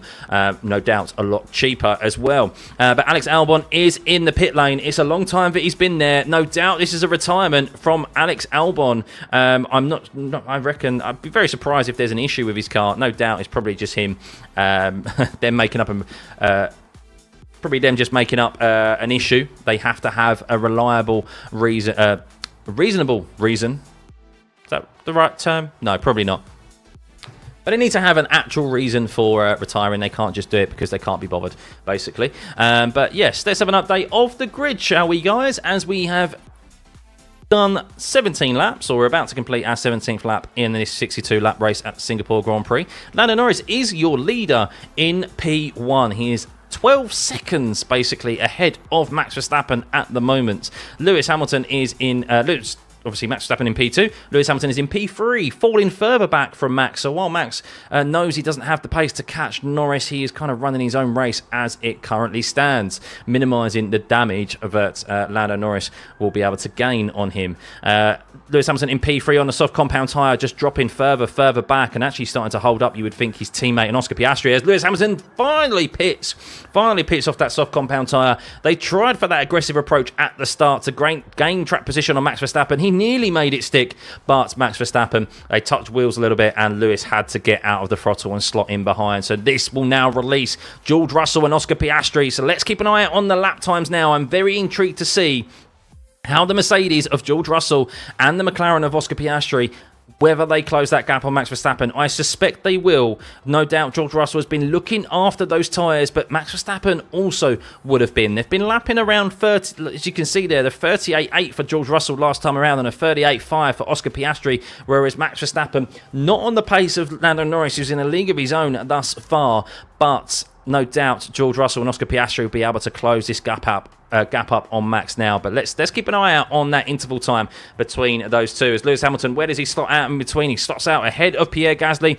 and is on to the hard compound tyre, so no doubt going to go long in this race. But knowing Lewis Hamilton's luck, there will be a safety car, the first in 9 races, I bet, in the next couple of laps, and everyone will get a cheap pit stop over him. That'll be Lewis Hamilton's luck. But Nico Hulkenberg still holding up Fernando Alonso in P5 and Charles Leclerc in P7 as well. As we've already mentioned, Colapinto getting praise over the radio from Sergio Perez in P9 as Sergio Perez has dropped back to 2.3 seconds from Colapinto. So he doesn't have the pace to try and overtake the Argentinian in that Williams. The sole Williams, as it is confirmed, that Alex Albon has retired from this race. I wonder if he picked up damage, but it just looked like he's... after getting overtaken by Daniel Ricciardo there after going onto the hards, his race went from bad to worse after losing 4 positions at the start. But Charles Leclerc is starting to drop back a little bit from Fernando Alonso. He's dropped back out of the DRS, so maybe looking after his tyres as Piastri now has DRS on. We can see George Russell, he is utilising it. As Charles Leclerc is being told, good job on the brakes, but they react completely differently now. So Charles Leclerc not comfortable, as we can see, he's 1.1 seconds behind Fernando Alonso. George Russell and Piastri, well, a 38.4 last time around for George Russell and a 38.1 from Piastri.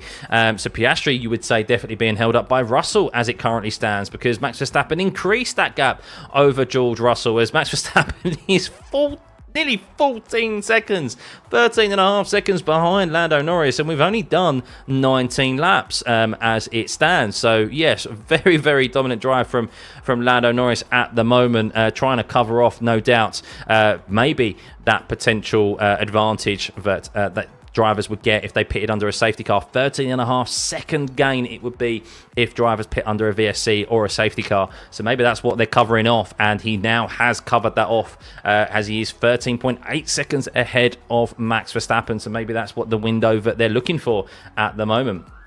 Did Sainz collide with anything? What happened? I'm not sure what happened with him at the start of the race. I think he just got out of position, had a bit of a poor getaway, and he only lost 2 positions at the start.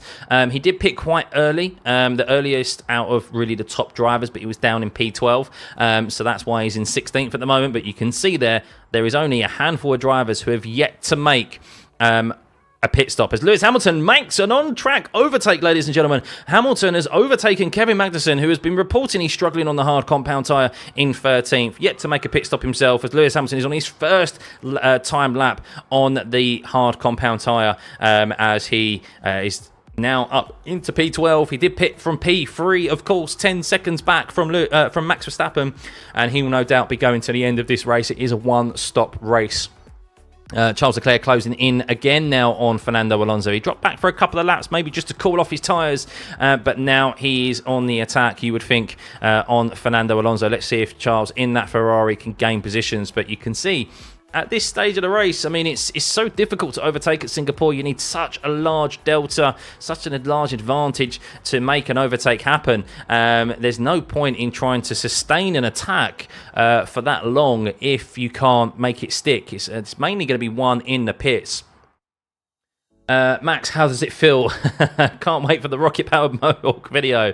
Yeah, opinion on Alonso. He's doing brilliant, isn't he? 43 years old. Who would have thought a 43-year-old would be able to drive as well as he is now? Just saying thank you, buddy. Much, much appreciated for $17.99 AED. Much appreciated. Thank you, thank you, thank you.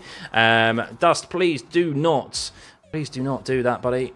Please do not spam the chat, guys. Let's not celebrate Max P2. We need him out top 5 for lead to decrease sufficiently. Yeah, I mean, look, Lando Norris can only do what he can. He can only control what he can. But at the moment, George Russell not able to close that gap on Max Verstappen.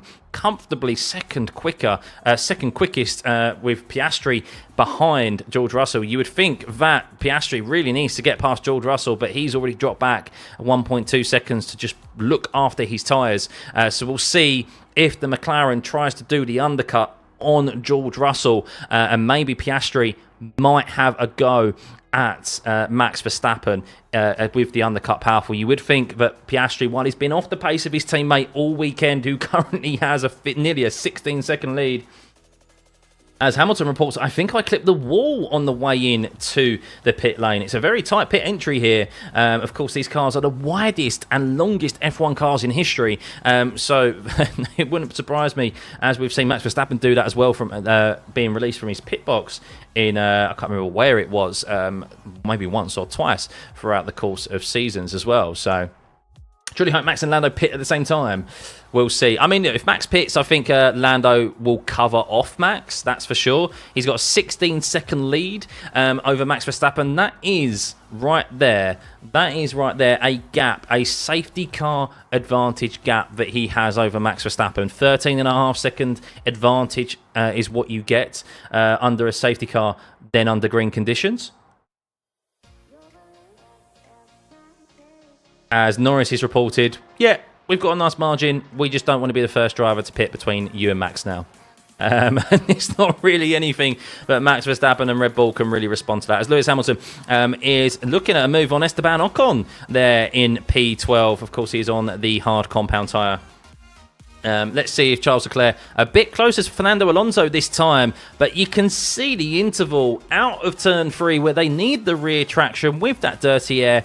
It just goes out that all-important 1 or 2 couple attempts, which Fernando Alonso, with that DRS that he's got by Nico Hülkenberg that he has had for the last 22 laps, is allowing him to hold off Charles Leclerc at the moment, as maybe Lewis Hamilton might look for a comfortable overtake over Esteban Ocon here. Let's see. DRS open. He's on much fresher tyres. No doubt Esteban Ocon won't fight this too hard as Lewis Hamilton makes the tyre advantage work and gets ahead of the Alpine driver into turn 7. That's the type of tyre advantage you need out there. Oscar Piastri 1.3 seconds back from Russell as it stands, and you can see there Piastri is behind Russell and is a couple attempts quicker than him. You would think that Piastri, if released, clean air is king, he would be able to close that gap on Max, but it's a tall order. 12 seconds at the moment between Max Verstappen to George Russell and Oscar Piastri, as Lando Norris is 17.3 seconds ahead of Max Verstappen now. It won't be long until he starts looking at lapping drivers.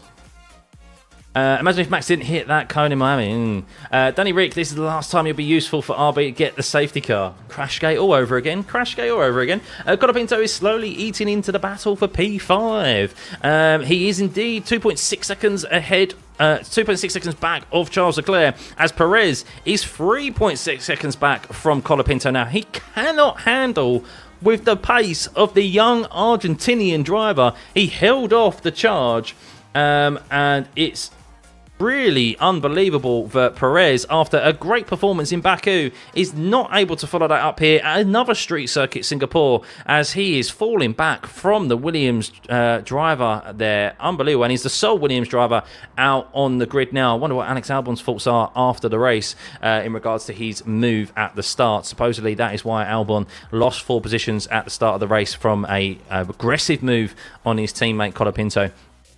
Down into turn 1. He complained with Colapinto, dive bombed him, but we love to see it. We love to see it. That's what the young drivers, Kimi Antonelli next year, Ollie Behrman, okay, unfortunately not Colapinto, maybe some other young drivers as well are going to bring to the grid next year. But as it stands, guys, let's run through the grid. 24 laps complete. We're on the 24th lap, 39 laps remaining. Lando Norris is your leader, 18.2 seconds ahead of Max Verstappen. He led finally at the end of the first lap while starting on pole position. The first time he has done so in 7 times he has been on pole position. This was his 8th, and he didn't make it 8 times in a row. He didn't lead at the end of the first lap. And, well, as we suspected, Lando Norris been in fine form this weekend, the clear driver to beat, and he is showing that as he currently has an 18.2 second lead over Max Verstappen. Importantly for Max, he is 12 seconds ahead of George Russell, who is holding up the other McLaren of Oscar Piastri. Nico Hülkenberg in P5. He has held back Alonso and Leclerc for the last 24 laps at the moment. As Leclerc is saying, this is so frustrating. How many laps are we going to do this? As he is told to keep calm by his engineer on the radio. Colapinto doing an amazing job up 4 positions. In point scoring positions again, by the way. Up into P8. Logan Sargent who?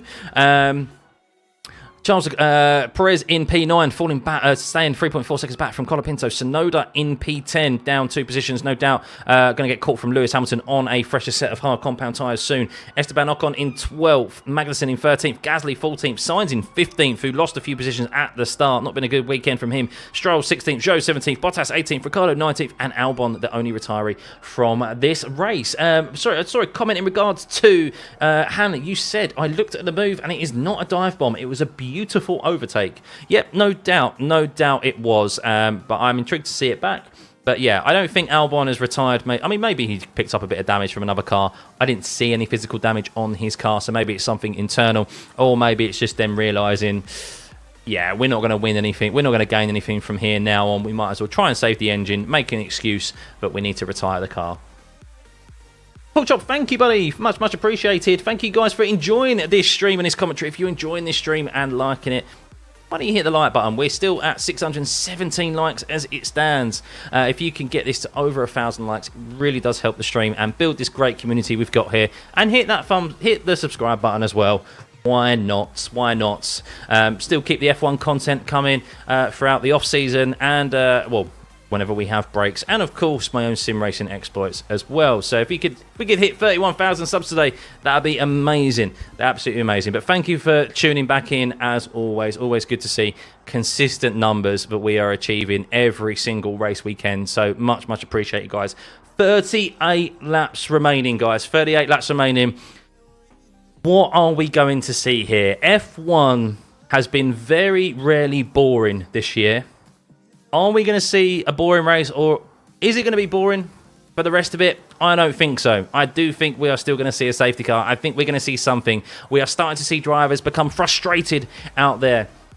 With that frustration comes unpredictability. It comes with them making rash moves. And, well, with Colapinto now closing in on the battle with Hülkenberg, Alonso and Leclerc, as Leclerc is actually...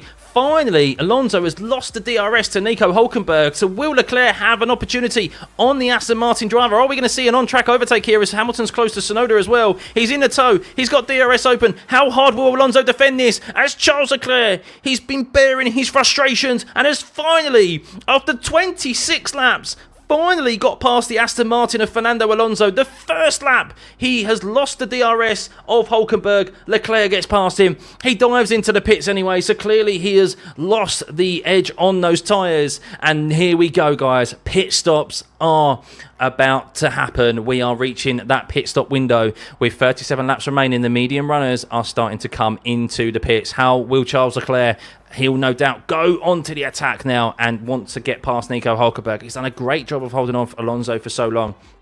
But at the first sniff of an opportunity, Charles Leclerc has taken it. Oscar Piastri is on the move and attacking George Russell now as well. He sat back about 1.5 seconds for a good few laps, and now he is on the attack, as you can see. 6.5 tenths back of George Russell. He is all in his rearview mirrors. A green first sector for Oscar Piastri. He is now on the move. We have double DRS here, but he's lost a bit of time out of the turn 13 corner with the rear traction. Full lock out of there. He is gaining a little bit as they head down into turn 14 with the DRS open, but he's not going to be close enough. He's lost the rear traction as he's got under the rear wing of the Mercedes of George Russell, and George will hold him off for another lap. But let's see if Piastri can sustain this pressure as we are about to head into, no doubt, a bunch of pit stops as Alonso slotted in ahead of his teammate Lance Stroll in P16 on the hard compound tyre.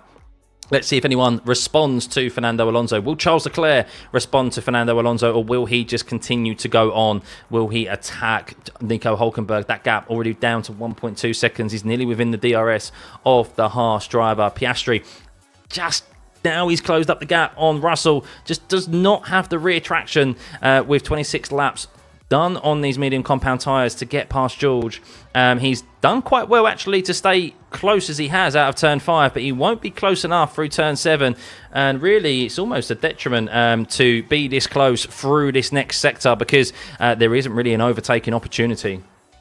Thank you, Casey. Thank you, buddy. Come on, Piastri, try and get past Russell. Colapinto will have a real ride soon, I think. Yeah, he's definitely doing what needs to be done. That is for sure, as Leclerc is now in the DRS. Lance Stroll is in the pits as well, down in P19 there, dropping to the end of the runners, as Lewis Hamilton looking at a move on Yuki Tsunoda. We'll see if he's able to dispatch the RB driver, who has yet to make a pit stop. But Oscar Piastri, let's go. Let's see if he can stay close to Russell, but you can physically see on the track map there the icon of Piastri just dropping back out of the traction zones on the exit that is required to stay close to George Russell and get a run on the Mercedes. He is a bit closer this time around though. 5 tenths, it is closing, but he needs to be, you would think.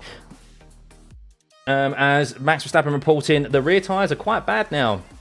Understood, it shouldn't be too long.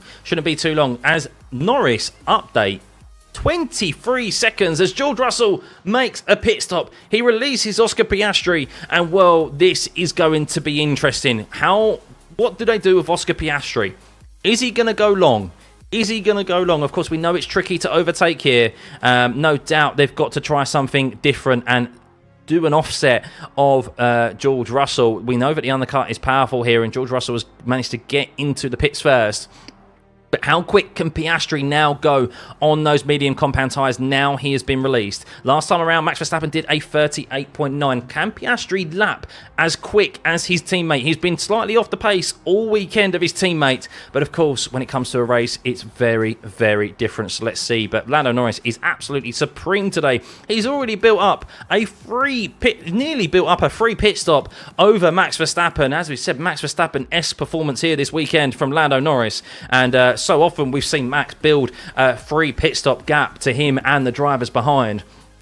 And that is what Lando Norris is doing at this moment in time. So even if there is a safety car, he is more than covered and will be on new rubber if that did come to fruition. But Oscar Piastri, looks like that gap already came down from 12 seconds to 11.7 seconds from Oscar Piastri, but Max Verstappen reporting his tyres are starting to get squirrely, so we'll see if he dives into the pitch yet. They did say it wouldn't be too long as Max Verstappen does continue to go out there, as George Russell slotted in ahead of his teammate Lewis Hamilton.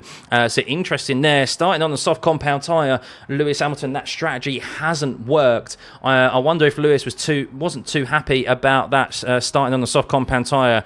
Maybe he accepted it, as Nico Hülkenberg apologies, I'm nearly choking there on air, as Nico Hülkenberg has been overtaken by Charles Leclerc there, as Nico Hülkenberg doesn't dive into the pit lane, and Charles Leclerc, at the sniff of two drivers where they are not in the DRS ahead, makes the advantage of that Ferrari work and is ahead of Nico Hülkenberg. Sergio Perez, the first of the Red Bull drivers to pit, as we can see that Oscar Piastri has already got that lap time, a 37.7 last time around for Oscar Piastri over Max Verstappen. That's a 1.5 second advantage he has just made on the same age of tyres over the Red Bull driver. So Oscar Piastri being told, let's go racing now, and is gaining so much time over Max Verstappen. It won't be long, no doubt, until Max Verstappen pits. Oh, apologies, guys. My throat there. I nearly choked on air as Charles Leclerc made an on-track overtake on Nico Hülkenberg. So it is possible if you have that tyre advantage. As Carlos Sainz gets ahead of Esteban Ocon down into turn 8 there, trying to recover something from this race. He is back into the position where he started in P10 and is not far behind the two Mercedes who have already made a pit stop. As Verstappen now dives into the pit lane, it will be Norris and Piastri, and all McLaren 1-2. And Piastri, well, no doubt he will stay out there because his pace looks pretty good. He's just done a 37.9. As Lando Norris did a 40... Lando Norris just lost quite a bit of time last time around. A 41.8 for Lando Norris last time around. He made a mistake somewhere. Hang on. As he's actually got some front wing damage, apparently, Lando Norris is reporting. Where has Lando Norris lost some front wing damage? Lando Norris reporting, I've got some front wing damage. That's why he just had a 41.8 last time around. Let's see if they decide to pit him. He has a free pit stop to his teammate as it currently stands. Let's see what happens. They will have an opportunity to pit and replace that front wing comfortably. It's around 5 seconds to replace that front wing. I'm waiting to see where he has picked up that damage. We'll see if he does decide to pit now and cover off Max Verstappen. Of course, that is who he is looking to beat here today, of course, and cover off. And yes, Lando Norris is straight into the pits. He will still be ahead. He has a 32-second advantage over his teammate, which is unbelievable. But I wonder if he's tapped the wall. As Leclerc comes out ahead of Max Verstappen. Wow, this could be very important in the race here between Piastri and Verstappen, as Verstappen gets ahead of Charles Leclerc on that new tyre and makes short work of the Ferrari. But how important will that half a lap be for Max Verstappen being held behind Charles Leclerc with Oscar Piastri, as Lando Norris had such an advantage over his teammate, over the other drivers, but even with a new front wing, he is out ahead of his teammate Oscar Piastri, with 3 seconds to spare. Unbelievable, so quick. Let's see if it was it a quick pit stop from Lando Norris? Did they even change the front wing? Just looking to see if there was any damage.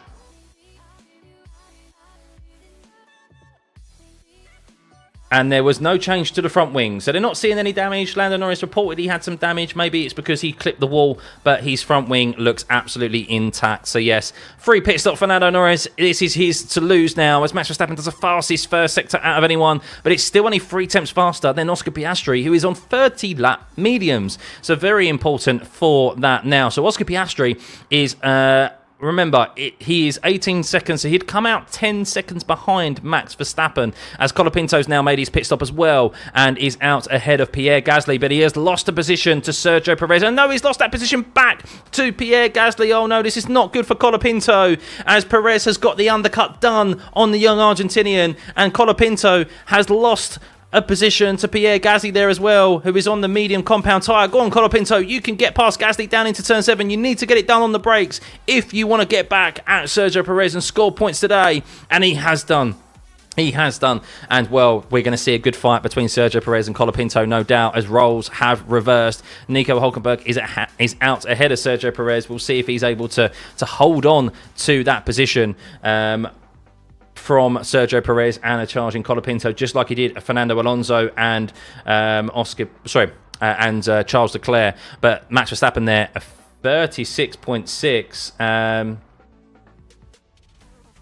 As Max Verstappen is not happy on the radio about the strategy from his team at all. He is not happy. He was able to get the move done back on Charles Leclerc. He is going quick right this second. Let's see how long McLaren leave Oscar Piastri out there for. No doubt Oscar Piastri has the pace, you would think, over George Russell and Hamilton. Hamilton only doing 38.4s. George Russell with 37.4 last time around, as Gasly and Hülkenberg, forcing another driver off the circuit, is being investigated by the stewards at turn 7. But yes, yet to see kind of any incidents out on circuit, guys. It doesn't look like we're going to get a safety car anytime soon, as we are now at the halfway point of this race. I hope you guys are enjoying this stream. Please hit that like and subscribe button if you haven't already. Let's get this stream to over 1,000 likes. Come on, guys. Come on. Over 6,000 of you here. Big thank you. Big thank you for everyone tuning in. And hit that subscribe button. Let's get a 31,000 show. Let's get to 30,500 first. Surely there's 200 of you in here who haven't hit that subscribe button yet, so please do. It'd be much appreciated. But thank you all for tuning back in. So Oscar Piastri, is he going to dive into the pits now? Let's see if he does. No, continues on. Let's see what lap time he did. A 38.1 last time around. George Russell a 37.4 last time around. Let's see if he's able to make up any time No doubt he'll be slightly quicker than Oscar Piastri, but Oscar Piastri will be on much fresher tyres at the end. I wonder if they're going to try and go... Oh, as Lando Norris did that lap where Lando Norris reported he had front wing damage, he made a massive lock up the same corner where George Russell into turn 8 on Friday lost his front wing. He nearly did the same, Lando Norris, so that's why he reported he's got front wing damage, but he just missed it. So just like that, these drivers, one small mistake, it can all be over for them. But Max Verstappen is closing down that gap on Oscar Piastri. I wonder what McLaren's strategy is here. Are they going to wait and go onto the soft compound tyre at the end? Maybe that is their strategy, but it will still be a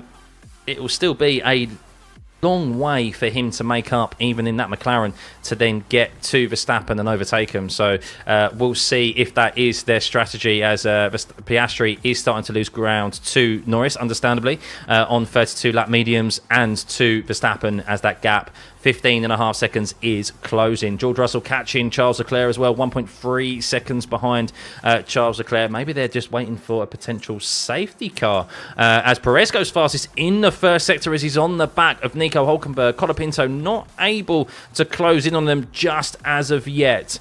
Still yet to see Tsunoda and Leclerc and Piastri make pit stops in that top 10.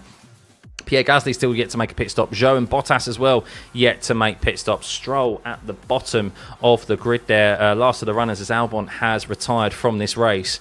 But yeah, halfway remaining, just under halfway remaining of this race. What is left to be desired? Let's see. It's definitely Lando Norris in the ascendancy. He is going to win this race as it currently stands. Mega pace from him today. Max Verstappen-esque, as Max is in P2 quite comfortably. It's more so what can McLaren do to try and secure a 1-2 and put a car in between Norris's championship rival, the man he is trying to chase down. I don't think they expected Max would be in this current position, looking for a P2 after their recent woes, as Sainz gets past Tsunoda as he dives into the pit lane. So Sainz has been released, and well, he is now up into P7, but will he maybe be able to make those hard compound tyres last to the end of this race? Quite a small drop-off per lap the hard compound tyre has. And track position is key here, so we'll see if Alonso will be able to close in on the Ferrari driver, but I don't really predict so. Oscar for what, like P5, maybe P4? Yeah, Oscar Piastri, so I think they're looking to take him long and maybe go onto the soft compound tyre. Hang on. So they're going for plan C. Target lap will be plan C. So I think, yeah, they're probably going for a soft compound. I mean, who knows what plan C is, but I would suspect they're trying to leave him out there as long as possible to either go on the set of hard compound tyres so that he's got such a tyre offset to catch and overtake Max Verstappen and get ahead of George Russell, or go onto the soft compound tyre maybe. I mean, the gap really, bearing in mind, George Russell pitted ahead of him. He was right on the rear of George Russell. So at the moment, there is a gap between Piastri. 7 seconds off of 29 is 22 seconds. So Piastri is 22 seconds ahead of George Russell at the moment. And last time out was actually 3 tenths faster than George Russell, who is on much newer tyres than Oscar Piastri, is on 34 old mediums. So that is the pace advantage that McLaren has in clean air, even on that older tyre. So they'll probably come out behind George Russell. Will he be able to make quick work?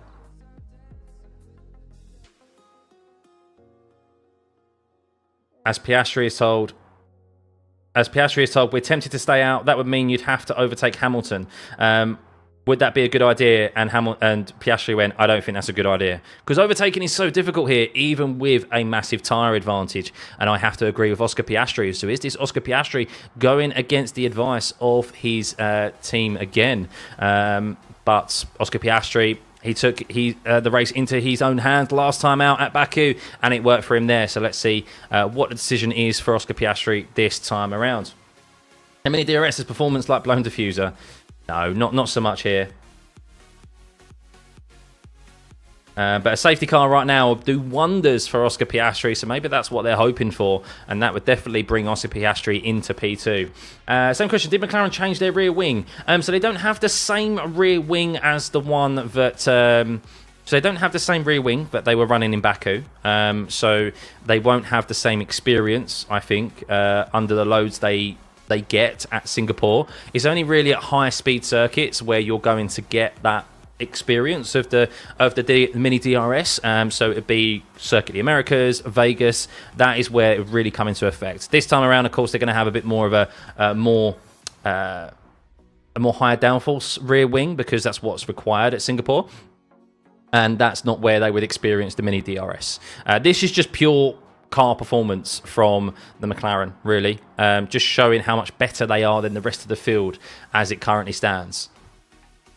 Piastri wins so much on straights, yeah. Lando is not as good as driver as Max Verstappen right in front of you, and you still refuse to see it. Well, yeah, I mean, look, Max Verstappen has 3 world championships, so Lando Norris doesn't have any at the moment. So, still a little bit left to be desired, as Charles Leclerc is holding up George Russell as it currently stands. And this is doing wonders for Oscar Piastri because, well, the longer George Russell is held up, the better it means for Oscar Piastri. A 38.3 from him last time around, where it was a 39.1 for George Russell as he's being held up by the Ferrari driver. And this is exactly what Oscar Piastri is raising his concerns about on the radio, because even with a tyre advantage like George Russell has on Charles Leclerc at the moment, he is finding it hard to overtake the Ferrari here at Singapore. Look at Charles looking out for his future teammate. Russell off track and back on. Yes, just saw that. Just saw that. But what happened to Albon, Nathan? Unfortunately, he had a very poor start at the race. Start of the race, he lost 4 positions. I'm not sure if he picked up any damage, and that is why he had to retire. But to be honest, it looked like he lost quite a bit of performance after the first pit stop, as Charles Leclerc dives into the pit lane and releases George Russell. As George Russell will be now thanking the heavens that he doesn't have to look at the rear wing of the Ferrari driver. But that has done wonders to help Oscar Piastri for now. 26 laps remaining. What is in the McLaren's mind? Of course, Lando Norris is in P1. He is going to win this race. He's got such an advantage. He's got 22 seconds, 22.8 seconds over Max Verstappen, who is in net P2, because Piastri is still yet to make that solitary pit stop that we see at Singapore. But are they waiting for a safety car? Are they just hoping that they can maybe hold off Max Verstappen and force him into George Russell? Or are they just hoping for a safety car that they get a cheap pit stop? Because it is a 13.5 second pit stop advantage if you pit under safety car conditions rather than in green conditions. As Charles Leclerc gets out ahead of Nico Hülkenberg. So good for him, but he is behind his teammate, who is, with that early pit stop, is now up into P6, Carlos Sainz. So that's done wonders from him. He's still got to do 25 more laps on that hard compound tyre. But Carlos Sainz, winner here last year, is having a very good recovery race as it currently stands. Of course, hasn't been a good weekend for him as a whole. Colapinto update, let's have a look. So he is 2.9 seconds behind Sergio Perez, and that is kind of where it's remained since after that pit stop. He hasn't been able to close up the gap on the Red Bull. Sergio Perez had a brilliant undercut and got ahead of the Williams driver. And now that is Colapinto, unfortunately, just outside of the points, which isn't really deserved as it currently stands. But the undercut has seemed to have been very powerful here today, as Piastri is reporting it's getting very tricky now, So let's see what McLaren do. No doubt they're going to pit Piastri. He will come out. He is 13.7 seconds behind Norris. He is 24 seconds ahead, or 23 seconds ahead of George Russell, 26 seconds ahead of Hamilton. So he'll have to overtake Lewis Hamilton out on circuit, I think, as the Alpine drivers change positions out on circuit. Kevin Magnussen there. Oh, it's never good to see Kevin Magnussen go very close with a driver, is it?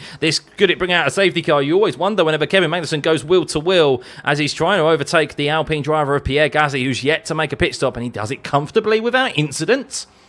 Wow, Kevin Magnussen, when we need you for a bit of entertainment, you don't provide it. Come on, man. Come on. You've got so many super license points to play with now. Get your elbows out. Max is doing good in the car. I think Red Bull is starting to fix their car.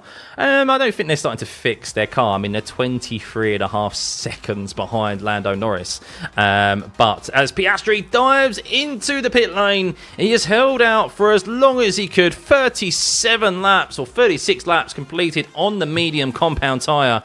And, well, Piastri, where is he going to come out? Where is Piastri going to come out? It looks like he's probably going to come out behind Lewis Hamilton. It's going to be very close. It seems to be a good pit stop from the McLaren team as he's on his way. Very sharpish. George Russell is going to get ahead of him down into the first corner, and Lewis Hamilton will get ahead of him, you think, as well, down into the first corner as well, as Oscar Piastri is going to have to overtake Lewis Hamilton and George Russell out on circuit to secure a podium position, and that is a very, very tall order for the McLaren driver in a pacey car like that, as Lance Stroll is having blue flags waved as he is about to be lapped there at the back of the field.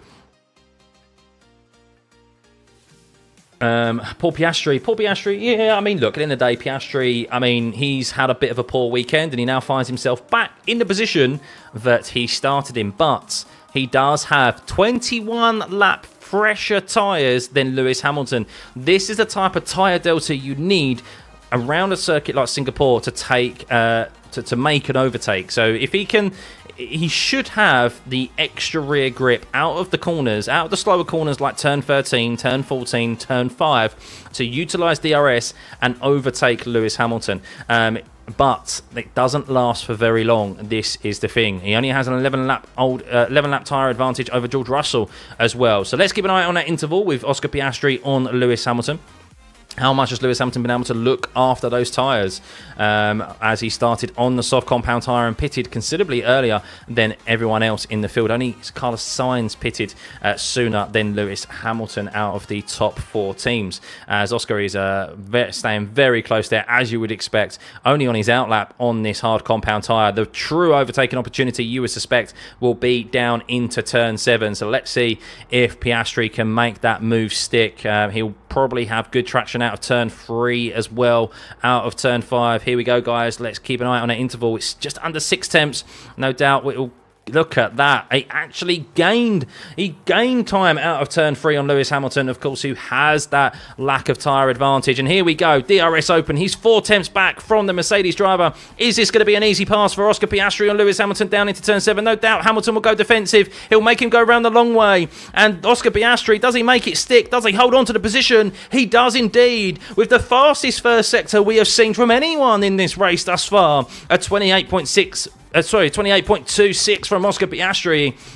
And Piastri makes quick work of Lewis Hamilton and will now have his eyes set on George Russell up ahead. But can he catch George Russell and maintain that tyre advantage he needs when he reaches him? We will see. So the team might look good. Women for race drivers, Abby is doing great. Yeah, she's doing great. Yeah, Abby Pullen. Yeah, she's dominating the F1 Academy at the moment. But big thank you for everyone who's tuning in. Again, over 6,500 of you here in this stream. How have we only got 885 likes, guys? Please hit that like button. Come on, let's get this stream up to 1,000 likes. Go on. Just a token of your appreciation, and hit that subscribe button as well. That number at the top right hand of your screen. Let's get that close to, as Charles Leclerc is making a move on Fernando Alonso, as I am asking you for your subscriptions and your likes. And Charles Leclerc makes the move stick on much fresher tyres, as Oscar Piastri sets a 26.92 in the last sector as well. 36.6 from him. That's 9 tenths faster than George Russell last time around. But how much longer can he keep up this pace, and will he still have the rear grip that is required to stay close to George Russell? It looks like he will run out of time to catch up to Max Verstappen, and even have an advantage to catch up to Verstappen. But if there is a safety car, then anything is possible, as you know. Ooh, Ocon, hold Norris, please. No, he's not allowed to. If he held Norris, he would get a penalty. You have to, as a lap car, I think it's 5 corners that you have to, once a blue flag has been waved, but you have to let them through. But yes, guys, if you're enjoying this stream, please, as I said, hit the like and subscribe button. And if you super enjoy this channel and this content, join as a member. You can hit the join button down below, and for less than a coffee, guys, you can get a nice, you can basically join as like a Twitch subscriber, basically. Oh, Yuki Tsunoda is being told to stay calm. Yuki Tsunoda being told to stay calm as Ricciardo is ahead of him. Is there going to be a switch of positions? There is. There is a switch of... Where has that happened? There we go, down into turn 7. So Yuki Tsunoda wasn't happy that he caught Daniel Ricciardo, and Daniel Ricciardo was ahead of him. And, well, they've let, understandably, Yuki Tsunoda ahead. So, yeah. Sucks for George Lewis, always have different strat, preferring George 2. Yeah, Raven, yeah. I can't imagine. I'd be interested to hear Lewis Hamilton's comments after the race to see if he wanted to start on the soft compound tyre or whether he was kind of told to go onto that tyre. They obviously wanted to make use of Lewis starting on the racing line because he was on the outside. He wasn't starting on the dirty line. Use that extra grip in the soft compound tyre and get ahead of Max into the first corner. He nearly did it. He nearly did it, but he had to lift out of the throttle. Otherwise, he would have made contact with Max because track position is key here, but he wasn't able to. So hence why Max has been able to build up an advantage over George. Maybe they should have switched positions a bit sooner with George and allowed him to stay with Max because he was stuck behind Lewis, and that's why he's now got a 15.5-second gap to Verstappen. And Charles Leclerc there, 36.1 from him. Fastest lap of the race. Lando Norris won't be too happy about that. He needs every single point that he can get in this championship battle. But Oscar Piastri is now 2.3 seconds back from George Russell. A full second he made on Russell last time around. A 37.2 from George and a 36.2 from Piastri. So he is catching at a rate of knots. And if I had my targetometer, AWS thing that they have on the TV coverage, he will catch. Oh, actually, as I say that, they're predicting in 3 laps' time. Striking distance will be in 3 laps' time, is what Oscar Piastri is predicted to reach George Russell. So there we go, right on cue. They showed that on the TV coverage. And the race director cuts to Liam Lawson, yes. You think Ferrari will be second over Red Bull in the Constructors? I do believe so, yes. I do believe they can, as Oscar Piastri sets the fastest lap of the race with a 35.8, as Charles Leclerc, no doubt, team orders, is told to overtake. Yes, he is. Confirmed over the radio. Swap position, Carlos Sainz on Charles Leclerc, as Carlos Sainz is on much fresher tyres. He is 15 seconds behind Lewis Hamilton. Will he be able to catch him? He was 9 tenths quicker last time around. But Oscar Piastri, 1.5 seconds back from George Russell now, but George Russell stepped his foot on the gas a little bit. Actually, no, he didn't. Yeah, 37.3. So 1.5 seconds Piastri gained in that last lap alone on George, as Piastri is chasing him down. So 1.3 seconds. He's got so much more rear traction with those fresher hard compound tyres than George Russell at this stage of the race. Can Piastri catch Verstappen? I don't know. I don't think so. No, I personally don't think so. He might get close. But yeah, I mean, he might catch, overtaking. I don't think he would run out of tyres by then. So just so he can pass Russell, yeah, I think he should be able to pass Russell quite comfortably. He has more rear traction. You can see, look, through turn 13, through turn 14, the really tight, slow corners. He has so much more grip than George Russell, even in the dirty air, and he is gaining. He will have DRS next lap around. Will he be able to overtake next lap? We'll see. Of course, the quicker he does it, the better it is for his race, because it means his tyres will be in cleaner air. As Piastri has said before, clean air is king. A 36.1 last time around, so just over 1.1 seconds for Piastri on George Russell there. And you can see 3 attempts he's made on George Russell heading down into turn 1. He's going to have that extra grip. That interval is going to come down as they head through turn 3. 5 tenths back. Is he going to have a better exit through turn 5? Is he going to be able to utilise that extra grip he's got? It's going to be close here as Leclerc takes the fastest lap of 35.8. He's going to have DRS open, no doubt. George is going to defend this staunchly as Piastri sets the fastest first sector out of anyone. And yes, Piastri, realising he's not close enough, lifted out of that quite early. As you can see, the interval time went back out to 4 tenths. So this is where Oscar Piastri really needs to make this tyre advantage work. It's not going to last long. He's not going to have that tyre delta for much longer, especially if he stays behind George Russell for a few more laps. He needs to get this done quickly. But he's following close. Let's see how much rear traction he has out of turn 13. Will he be able to stay within that 5 tenths gap to George Russell out of turn 13, and he does just about, but it's not going to be enough down into turn 14. George Russell seems to still have a bit of grip to stay ahead of the McLaren driver, but we now have an extra DRS zone, don't we, down here all the way from turn 14 to turn 16. Will we go maybe for a late lunge on the Mercedes driver and catch him napping like he did Charles Leclerc in Baku? No, not close enough, so he stays a one full lap behind Piastri as Leclerc sets the fastest middle sector out of anyone thus far. And, well, Oscar Piastri will have to go again. You'd like to think, really, his main overtaking opportunity, potentially maybe turn 1. He has a good exit out of turn 1. He's 3 tenths behind George Russell there. But turn 5 down to turn 7, that's where the run is.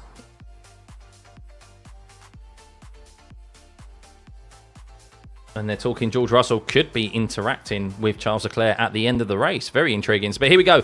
Piastri is so much closer here this time around. So much closer. He's got a DRS open. George Russell, no doubt, will go defensive. And Piastri doesn't get a move done. They're side by side as they head through turn 7. And Piastri stays ahead of the Mercedes driver. Will George come back at the McLaren of Piastri? No. And Piastri gets it done in 2 laps on George Russell. And, well, no doubt will pull away quickly with that tyre advantage and that car advantage over the Mercedes driver, and will look to chase down Max Verstappen, who has an 18-second lead over Oscar Piastri with 17 laps remaining. I don't think he'll be able to catch him. I don't think he has that pace advantage on the same compound of tyre over Max Verstappen. No doubt Max just running his own race now, securing this P2. Lando Norris 24 seconds ahead of Max Verstappen there, 23.89 to be exact as it stands. So unless there's a safety car,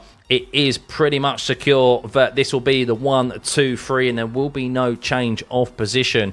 But let's see. We have seen late safety cars here before at Singapore. Where will that come? I don't know. Daniel Ricciardo is racing hard against Esteban Ocon and Kevin Magnussen there as Esteban Ocon makes a move on Daniel Ricciardo down into turn 8. They're side by side. Does Daniel Ricciardo hold on to position there? I think he does, but Esteban Ocon is coming back at him, and they're side by side as they went through turn 8 and 9, and Kevin Magnussen very close behind. And it's through turn 10, Esteban Ocon gets ahead of Daniel Ricciardo. And will there be a late lunge from maybe Kevin Magnussen, as Magnussen does go slip through turn 11, and Daniel Ricciardo, in the space of one corner, pretty much 2 corners, has lost 2 positions to Esteban Ocon and Daniel Ricciardo, and Ricciardo has now dropped down into 15th. What could be his last race in F1 has just been overtaken by Ocon and Magnussen will be chomping at the bit as well on the medium compound tyre to get at Esteban Ocon. He's got the DRS open. Will he go for a late lunge? He has no super license. He has no points on his super license now, of course,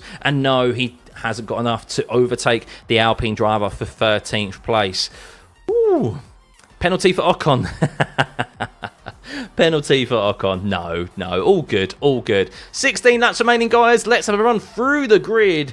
Lando Norris is your leader in P1, a 24.5 second gap to Max Verstappen. It's been an ominous display by the McLaren driver. Max Verstappen-esque Sandville all over again, really, but even more impressive, you would say, leading from the front. Max Verstappen in P2, running his own race, comfortably been second quickest. Really fortunate, that Piastri started in P5. He has pace in that McLaren, but at this stage of the race, he is too far behind with 18.5 second gap to Max Verstappen in P2. George Russell is in P4, where he started. Lewis Hamilton down 2 positions in P5. The strategy for him not working today, starting on the soft compound tyre. Be interesting to hear what the thoughts behind that strategy was for the Mercedes team, and to see if Lewis Hamilton was even happy with that, as Charles Leclerc is catching Lewis Hamilton at a rate of knots as it currently stands on the hard compound tyre. That Ferrari coming alive here at the latter stages of this race, with Charles up into P6. Sainz in P7, a good recovery from him as he lost 2 positions at the start of this race, down into P12, and then once he's made his pit stop, has made that that early pit stop work, and he's up into P7. Fernando Alonso in P8, he has got ahead of Nico Hülkenberg, who held him up for the whole of the first stint. He's done the undercut on the Haas driver. Perez up 3 positions. He did get held up by Colapinto. He is now trying to overtake Hulkenberg, who held up Alonso. He is getting he's now getting the Alonso treatment, basically, for the last, as George Russell is reporting, it's like a sauna, no doubt, as it is a 35-degree track temperature out there at the moment, 74% humidity. We can see Colapinto is closing on this battle with Sergio Perez and Nico Hulkenberg. He deserves a point today. He's been undercut by Sergio Perez. He was at one point in this race in 8th position. Well, actually, until the first pit stop, was in 8th place. He made the pit stop and he has been undercut.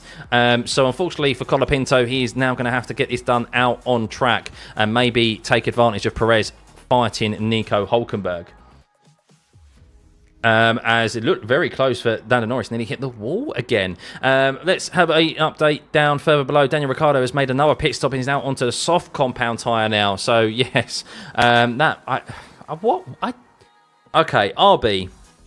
So there's been a lot of races this year where Yuki Tsunoda and Daniel Ricciardo have been shafted by the strategy, and I think Daniel Ricciardo, I mean, I don't really get where they think a 2-stop strategy was ever going to get them today.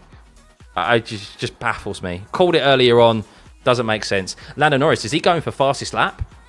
Is Lando Norris going for fastest lap here to try and get that extra point? He is, as he's done a 34.9 there. As Perez is saying, I don't have the traction. I'm bouncing like a kangaroo, is the exact words there from Sergio Perez on the radio, as he is trying to close down and chase Nico Hulkenberg, who is all aboard the Alonso train now. Roles reversed. Alonso is telling Hulkenberg, how do you like it? Eat my rear wing. Look at this for the remaining 14 laps, as I had to do at the start of the race. But Lando Norris has that crucial extra point, but Daniel Ricciardo is on the soft compound tyre. So will he be able to go quicker than that 34.9 and still that fastest lap away from Lando Norris? Of course, maybe team orders being put into fruition here. Still that extra point away that could be oh so important come the end of the season. Push Lewis, push more. Yeah, in P5 at the moment, Lewis Hamilton is down 2 positions. He is being caught by Charles Leclerc, 35.7. So half a second, 1.5 seconds quicker, Charles Leclerc on Lewis Hamilton. But will Charles Leclerc have that grip that he needs to stay close to Lewis Hamilton and overtake him, just like Oscar Piastri did earlier on? Let's keep an eye out on Daniel Ricciardo. He has gone 28.7 in the first sector. That is not quick enough really for him to get fastest lap as it currently stands. He will try and take this point away from Lando Norris. Let's see if he's able to do so. Lando Norris on a cool down lap, you would say, after that very fast lap, after charging up the battery, is still quicker than the RB car in the first sector, as Daniel Ricciardo makes his way through the tight, twisty turn 11, 12 and 13 of the second sector, as Charles Leclerc catching Lewis Hamilton at a rate of knots there with that extra grip that he has. 1 second behind Lewis Hamilton. If only Charles Leclerc had a decent qualifying, as only if he did, what a different race we could have had here this weekend. Very poor from the Ferrari team, because this Ferrari looks so good. So good on low fuel or in race trim, doesn't it, compared to qualifying? Can drivers outside of the top 10 get the fastest lap point? They don't get the point, but it doesn't then default to who then next got the fastest lap in the top 10. So you have to have the fastest lap regardless to get the point. If you're outside the top 10 and you get it, no one gets it. So yes, that's what they're trying to utilise. And a 37.0 for Daniel Ricciardo. So not quick enough. Definitely not going to be quick enough in that RB car, even on a soft compound tyre, to get fastest lap, you would assume, as Lewis Hamilton is being badgered by Charles Leclerc now. Charles Leclerc all over the back of him, but he has so much rear grip. He's on the rear wing of Lewis Hamilton, and he'll get this overtake done before they even get down into turn 7, you would suspect. 2 tenths. 1 tenth. As Lewis Hamilton easily gets overtaken by Charles Leclerc down into turn 7. That Ferrari has come alive, and Lewis Hamilton started on the soft compound tyre. It has really not worked out for him. He had to pit super early. He now thankfully has a 17-second gap to Carlos Sainz behind, so he won't lose any more time or any more positions. But yes, that is where Lewis Hamilton's race has come undone today by starting on an alternative strategy. Only one of 2 drivers to start on a soft compound tyre today. The other was Daniel Ricciardo. And look how his race has gone. So yes, as Magnussen's going slowly. Magnussen's going slow. Magnussen is going very slow on the run down to turn 14. What has happened with Kevin Magnussen? Does he have an issue? Has he hit the wall? What has happened to K-Mag? Can he make it back to the pit lane? Is this going to be our VSC? Is he going to pull over? He only has a few more corners. I'm not entirely sure what's happened. K-Mag is definitely going very slowly. He has an issue. I would suspect maybe it's front wing damage or something, but he's going to make it back to the pits, unfortunately for us viewers, and not going to bring us this safety car that we have been so devoid of for the last 9 races. K-Mag, park the car, will you? Bring out the safety car. He's going to make it back to the pit lane. But Kevin Magnussen, it looks like he is going into the pit lane for an issue of some sort. I'm yet to see what's happened, and no, he's not got an issue. He's got an internal issue. Magnussen has an internal issue. Let's have a look. Hang on. Or is he out? No, I think he's got a puncture. I think he's hit the wall.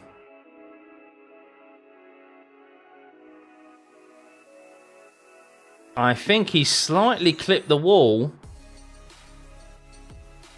It's very odd.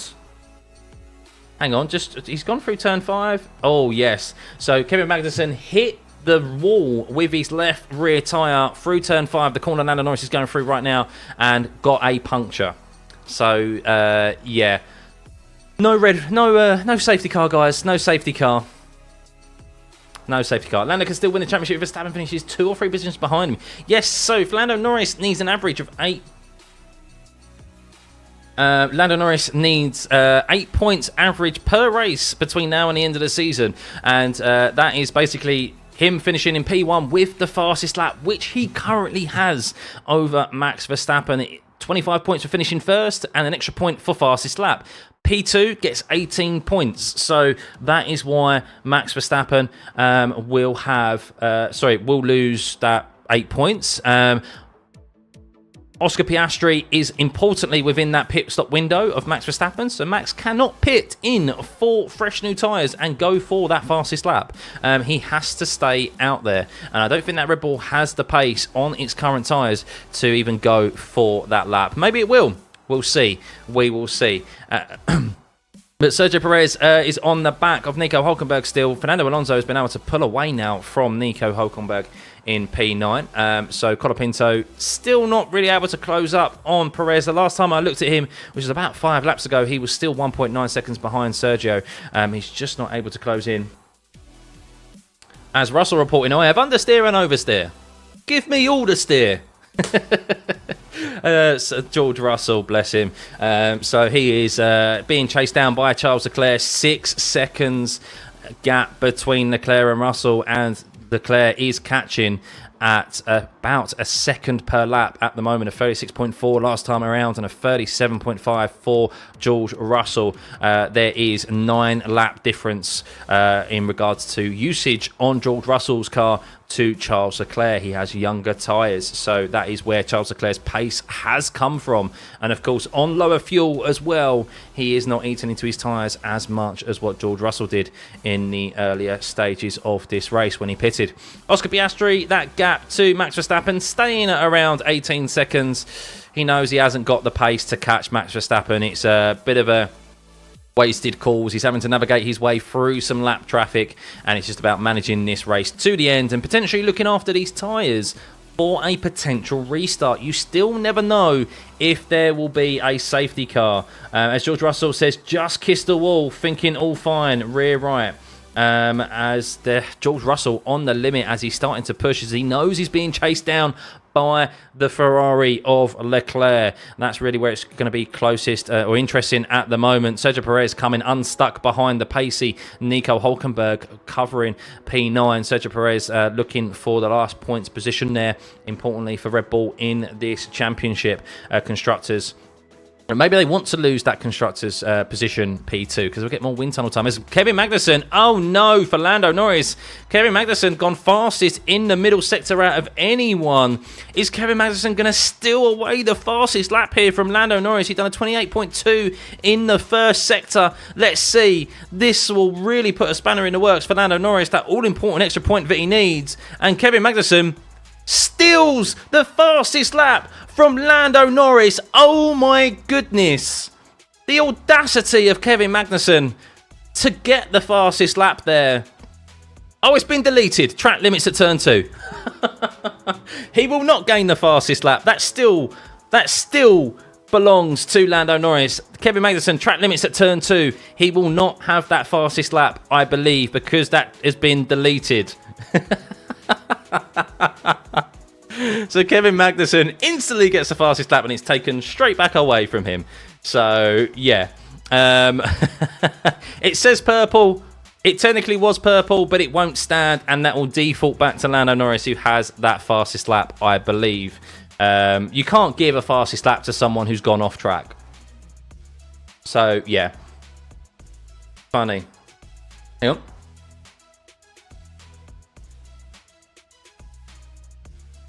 Watching George Russell on board through turn 13, and he hit the wall on the exit of turn 13. Interesting, very interesting. Kevin Magnussen, yep, he's used up those tyres there, so he won't be going quicker this time around, of course, with the battery. Piastri has cleared the traffic that he had there. Sergio Perez coming unstuck still to Nico Hülkenberg. Colapinto, 1.7 seconds back, 1.9 seconds back on Sergio Perez. It's a real shame if he finishes just outside of the points, but still a great drive for Colapinto nonetheless. Lando Norris just managing this race now. A 29-second gap between him and Max Verstappen. If there was even a safety car, he'd be able to make a pit stop if he wanted to. With a 28.5 second pit stop lost time is what is predicted. He could even build up a bit of a gap, a bit more of a gap to give himself a bit more of a buffer if he wanted to. But only 8 laps remaining in this race, guys. Not the most exciting Singapore Grand Prix with experience. A big thank you to everyone who's returned to tune in. We've got just about 7,000 viewers here right now. Over 1,100 likes. Big thank you. If you can continue to hit that like button, it really does help with this channel and the algorithm and so forth to continue building it. Come on, let's hit that subscribe button. Is there 700? If there's 600 of you in here who haven't hit that subscribe button, get that number at the top right hand of your screen ticking over like a slot machine to 31,000 subscribers. Please do. It'd be much appreciated. You make my birthday weekend. My birthday was yesterday, and it'll round off what has been a brilliant weekend for myself. So, yeah, big thank you, everyone. It's boring, something happened. Yeah, it's been probably one of the most boring races this year, I must admit. I've tried to find some drama for you guys, as my role is. I've been keeping you guys updated, but yes, sometimes it is a little bit difficult. Perez is still stuck behind Nico Hülkenberg. That's where it's closest at the moment. Pierre Gasly is behind Valtteri Bottas. By the way, round of applause for Joe and Bottas. The green tractors are not dead last. Round of applause in chat, guys, for the green tractors. Round of applause. Thank you, guys. Thank you for the birthday wishes. Yeah, it's been a great birthday weekend. We did every session this weekend for the first time in forever because of normally working on a Friday. So I always miss FP1. But, yeah. Are we really going to get no safety car again? 9 races in a row. 9 races in a row we're about to have with no safety car. I mean, when was the last time we had 9 races in a row without a safety car? I think that's before 2010 now. It was 2011, was 7 races, I think. It's got to be beyond that. These cars are just too reliable. The drivers are too safe. They're too respectful. Even Magnussen's been respectful today, just when you want to rely on him. But here we go. Colapinto getting a bit of a move on here as he is now nearly in the DRS of Sergio Perez. Can he maybe potentially capitalise here be a bit of a wise fox and capitalise on Lando Norris making his way through to lap them. Can he do what Max Verstappen did, remember, back in Monaco when he was in the Toro Rosso and he utilised the leader at the time, I can't remember if it was Vettel, I think it was, to get past and sneak past a couple of drivers at a circuit that was very difficult to overtake. Let's see if Colapinto will be wise to this and try and utilise that. That depends where Lando Norris tries to where they let through, really, doesn't it? These smaller, more snappy and nimble F1 setups. Yeah. But Trouble Team, I'm West Ham, unfortunately, and we'll not talk about yesterday's results. We've got the Man City Arsenal game afterwards, which I'm looking forward to watching, as Max Verstappen does a green lap there, a 36.3, so that's the fastest lap of his race. He's tried to go, I think, for his fast lap, but it's not quick enough. It's not quick enough for him. Can I say Colapinto P9? You reckon? No, I don't think so. I don't think so, unless there is a last... Oh, as Perez is going for a move. Perez is going for a move on Nico Hülkenberg, and he's not able to make it stick. He got the overlap done on Nico Hülkenberg, but he's had to back out of it as Nico Hülkenberg, no doubt, went defensive as Colapinto is going to let Lando Norris by, and Sergio Perez did get a great run on Nico there, but covered the inside, the Haas driver did. And Perez is still stuck behind the Haas driver and has lost DRS now. He's lost DRS to Nico Hülkenberg. Has he picked up potential damage? Let's see. Has he picked up damage, or is it just a case of it he's dropped off? No. 1.4 seconds. 1.4 seconds. Will he be able to close up again? I'm not so sure. Or has he just been run onto the dirty side of the track? We have 5 laps remaining as Colapinto has DRS because of Lando Norris ahead of him. Needs to try and just follow him through. But Leclerc is now in the DRS of George Russell. And does he have enough left in those tyres to catch him or overtake him? He's definitely caught him last time around. He was 9/10 quicker, but does Charles Leclerc have enough to get P4 here? He's had a brilliant second half of this race. The first half of his race was poor, but the second half, that Ferrari has come alive and been so much quicker than the rest, arguably the quickest car out there other than Lando Norris. Lando Norris, if he wants to go quicker, probably could, but he is just managing this race and has done comfortably, as is Verstappen, as is Piastri. 5,000 people watching but don't like it. What? Watch the... watching this, don't like the stream? If you're going to hit the like button, guys, go on. Everyone who's in here, hit that thumbs up. We'll be back, of course, for the Circuit of the Americas in 3 weeks' time. We now go into another mini break, autumn fall break, which is a bit crazy to say after we feel like we've just come back from the summer break. But Lando Norris here is looking with 4 laps remaining to close that all-important gap that he has to Max Verstappen. We thought maybe it might be a bit better as Max Verstappen is going green. He's going for a fastest lap here, but will it be enough? Max Verstappen green in the first sector, is green in the second sector, but there are no purples. So will he be able to get fastest lap here and still a point away? It could be all important at the end of the season. He has a couple of more corners. Will he have enough in that Red Bull? 28 laps he's done on that hard compound tyre. And it's not enough. A couple of attempts too short. He's trying to steal that point away from Lando Norris, but he cannot do it. He cannot do it. That Red Bull, fair effort for Max Verstappen. He has 3 more...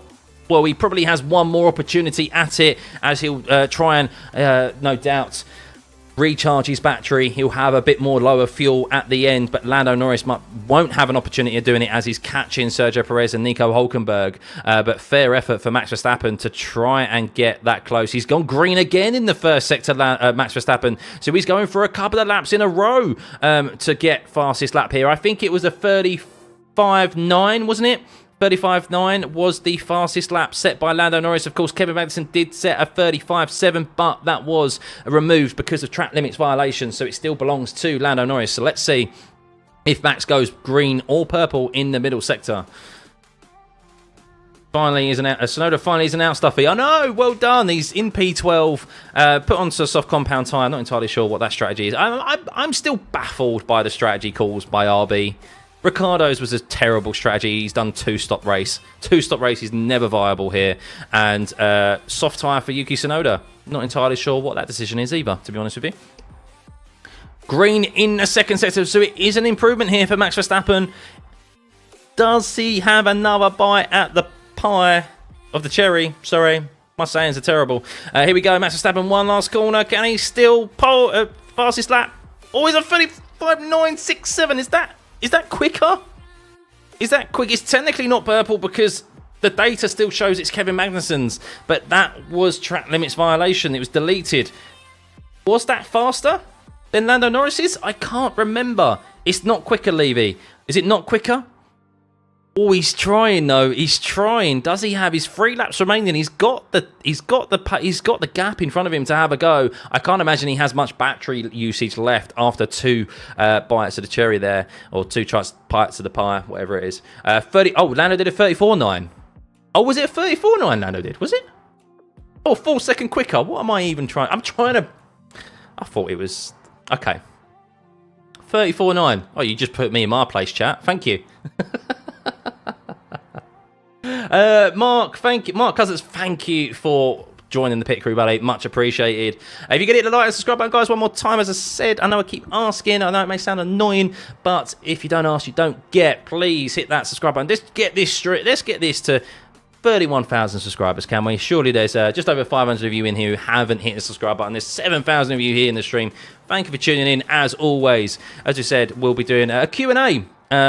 I'm going to be doing a live stream Q&A tomorrow, actually, for this race. You can ask me anything that you want in regards to F1, and we'll do a live stream. Of course, we're heading into another 3-week break, unfortunately. Charles Leclerc still stuck behind George Russell. This is how catching is one thing, overtaking is another. It's very tricky here at the Singapore Grand Prix, of course, as Max Verstappen, yes, a 36.3 from him. So he's had his bite, he's had his go at fastest lap, but fell quite evidently very short, as Kevin Magnussen is retired. Kevin Magnussen retiring. Oh dear, Kevin Magnussen. Not the return he wanted. Not the return we wanted. We thought we could rely on him with a safety car, with 0 points on his super license after receiving his ban in Baku. But no, he has let us all down, Kevin Magnussen. He's let us all down, ladies and gentlemen.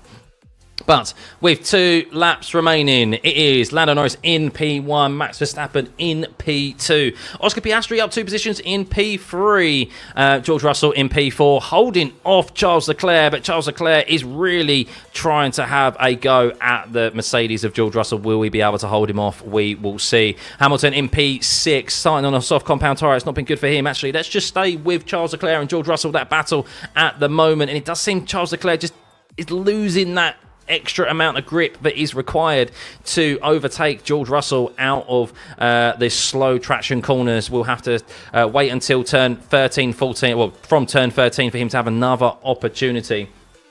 As Charles Leclerc is reporting, they have very good traction again. So no doubt George Russell maybe potentially looking after his tyres, waiting for that impending battle with Charles Leclerc, who did catch him at a rate of knots. So yes, Lewis Hamilton, only driver to start on the softs in the top 10. Only second. Oh, it's Daniel Ricciardo's. Oh dear, Daniel Ricciardo. Purple in the first sector, guys. Red Bull have got on the blower. Horner's got on the blower. Danny Rick, it's your last race in F1. Please help me out. Please help Max out. Get fastest lap. He's got some clean air. Let's stay on board with Daniel Ricciardo before we run through the field. As Lando Norris is on the final lap, guys, and he will win this race. But will Daniel Ricciardo be able to steal the fastest lap? An all-important point from Lando Norris at the end here. It's been a brilliant race by Lando Norris. It's Max Verstappen-esque, but Daniel Ricciardo is about to steal the fastest lap from Lando Norris, who is only a few corners remaining before he wins the Singapore Grand Prix. He led from the first lap, from the first corner. He's broken that unwanted run of not leading at the end of the first lap while being on pole position. But Daniel Ricciardo is about to steal away fastest lap here. Team orders in play. Daniel Ricciardo, as he comes around the last corner and steals by half a second the fastest lap from Lando Norris. As he comes round the last corner, he will gain 7 points rather than 8 on his championship rival as he wins the Singapore Grand Prix. Max Verstappen, with a few corners remaining, will be in P2. No one predicted that at the start of this weekend, that Max Verstappen would be on the podium, let alone in P2 behind Lando Norris. Oscar Piastri will come through in third place. George Russell still fighting off Charles Leclerc here at the end, but Daniel Ricciardo stealing a fastest lap there at the end of the race from Lando Norris, and that could be so important at the end of this season. Remember, Lando needs 8 points average per race. That's now just slightly gone out a little bit, even more, as Lando has had that point stolen away from him by Daniel Ricciardo. But there's one more of an overtaking opportunity here from Charles Leclerc. Is he going to go for a late lunch on George Russell? It's only for P4. It's not for a podium. It's probably not worth it. And Charles Leclerc is unable. He caught George Russell at a rate of knots, but he's unable to catch George Russell he caught him, but unable to overtake him at the end, and comes across the line in P5. Lewis Hamilton will come across the line in P6 with a couple of corners remaining. Carlos Sainz in P7, a great recovery for him. 48 laps on the hard compound tyre, ladies and gentlemen. That has been a almighty recovery drive from Carlos Sainz. That is how pacey that Ferrari was on the hard compound tyre compared to others, as he made up 5 positions by pitting early than the drivers ahead, as he did have a poor start down into P12. And there we go. Sainz is the last driver to take the checkered flag. Let's have the rundown of your Singapore Grand Prix grid one final time. Norris is your winner. He led from start to finish. The first time he has done so from pole position. Credit there, an ominous display. Verstappen-esque display there. 20.9 second lead over Max Verstappen. It could have been so much more, but he went into a mode of just saving and seeing it home. Max Verstappen in P2. What a result for him this weekend. I think after Baku, we did not expect him to even finish in the top 5, let alone on the podium, let alone in P2 behind Lando Norris. Oscar Piastri P3. What a different weekend and what a different race this could have been if Piastri lined up behind his teammate and had a better qualifying. But Piastri rounding off the podium positions there. Another double podium for McLaren, extending their lead in the Constructors' Championship. George Russell in P4, finished where he started. Charles Leclerc up 4 positions. That Ferrari came alive in the second stint, but Charles Leclerc suffered again due to qualifying. Shows how important it is now in F1 with the close performance of these top teams. And of course, at a circuit like Singapore, it could have been a very different race, just like Oscar Piastri, if Charles Leclerc was up there starting further up front and not in 9th. Lewis Hamilton in P6, a race to forget for Lewis Hamilton. Really intrigued to know what the thinking was to start him on the soft compound tyre. Only him and Ricciardo started on the soft compound tyre throughout the grid. I suspect it was to try and get track position at the start, but interested to see what the interviews are from Lewis Hamilton and the comments from Toto as well after the race. Carlos Sainz, as we just mentioned, finished in P7. Fernando Alonso getting a points position there in P8 in an underperforming Aston Martin, maximising his talents at the moment and getting points in a car that arguably he shouldn't do, shall we say. Hulkenberg P9, good result from him. Sergio Perez up 3 positions, came unstuck behind Colapinto, of course, undercut Colapinto, and then came unstuck behind Nico Hulkenberg. Colapinto, such a shame for Colapinto that he finished in P11, deserved points today, but unfortunately was undercut by Sergio Perez and by the other drivers as well. He was having a very good race. Yuki Tsunoda, shafted, I think, a bit by the strategy. Again, not sure why he was put onto the soft compound tyre for so long. Ocon in P13, Stroll P14, Zhou and Bottas. Round of applause in chat, guys, for the 2 green tractors, but they didn't finish at the bottom of the standings there in 15th and 16th. Pierre Gasly in 17th, Daniel Ricciardo in 18th there, stealing fastest lap at the end. No doubt Christian Horner got on the blower and asked for one last favour from Daniel Ricciardo before Liam Lawson takes his seat for the remainder of the season. Kevin Magnussen retired in P19. No shenanigans from Kevin Magnussen with 0 points on his super licence now after having them wiped for that race ban in Baku. And Alex Albon, who was complaining about his teammate dive bombing him at the start, which I'm intrigued to review back. Maybe he picked up damage and he retired quite early on in this race. And that is the end of the Singapore Grand Prix, guys. Thank you for tuning in. Much appreciated. We're gonna take everything in. We're gonna We're going to stay, as always, for a little chat. We're going to see what the drivers have to say in the post-cool-down room and some interviews. And have a look through at the championship standings of where it currently is in both the constructors and the drivers as we head into another 3-week break. We then return for, of course, the Circuit of the Americas, a sprint race weekend, ladies and gentlemen. So plenty of points on offer there. And then, of course, we have 2 more sprint races after that, and I think with that fine form and drive there for Lando Norris today, going to build up a ton of confidence from that. And look, ultimately it's in his own hands. If he wins every race between now and the end of the season, including sprint races, he will be world champion. So yes, today he needs basically 7 more, 3 sprint races, 6 more races. Is it 6 more races? In the next 9 races, he needs those performances, basically. So, yes, guys, let's have a look at Driver of the Day, shall we? Let's do Driver of the Day. But yeah, thank you guys for tuning in as always. If you could hit the like and subscribe button. I know people dip out on their way out. Come on, surely we can get to 30,500 subscribers. Surely there's a few more of you who haven't hit that subscribe button. A big thank you for tuning in as always. So let's do Driver of the Day poll, shall we? Driver of the day. I'm gonna do Lando. I'm going to do. Who do we do driver of the day? Daniel Ricciardo, driver of the day. No, I'm gonna do Lando. I'm gonna do, I think, Leclerc. I don't think Max deserves driver of the day, and I do think Colapinto deserves it, you know. I think Colapinto had a very good drive today. Carlos Sainz just did the undercut, didn't really do anything out on circuit. Lando, much better car than Max. No, not Max. I don't know. The reason why I don't think Max, I think because it was a lonely race for him. He just did what he did. Like, it's just a driver of the day performance is thriving under pressure and actually kind of doing something out on circuit. Yeah, who would you give it to? Danny Rick got official driver of the day. Did he actually in F1, on the F1 vote, did he get driver of the day? Behave. Oh, behave. This is a biased poll. Why is it a biased poll? As a Ferrari fan, I think Lando deserves driver of the day. Verstappen is about to lose the title. Oh, he's got a long time ago. Why is it a biased poll? Go on, tell me why it's a biased poll. I'm intrigued to hear your thought process. Biased Aussie, but still.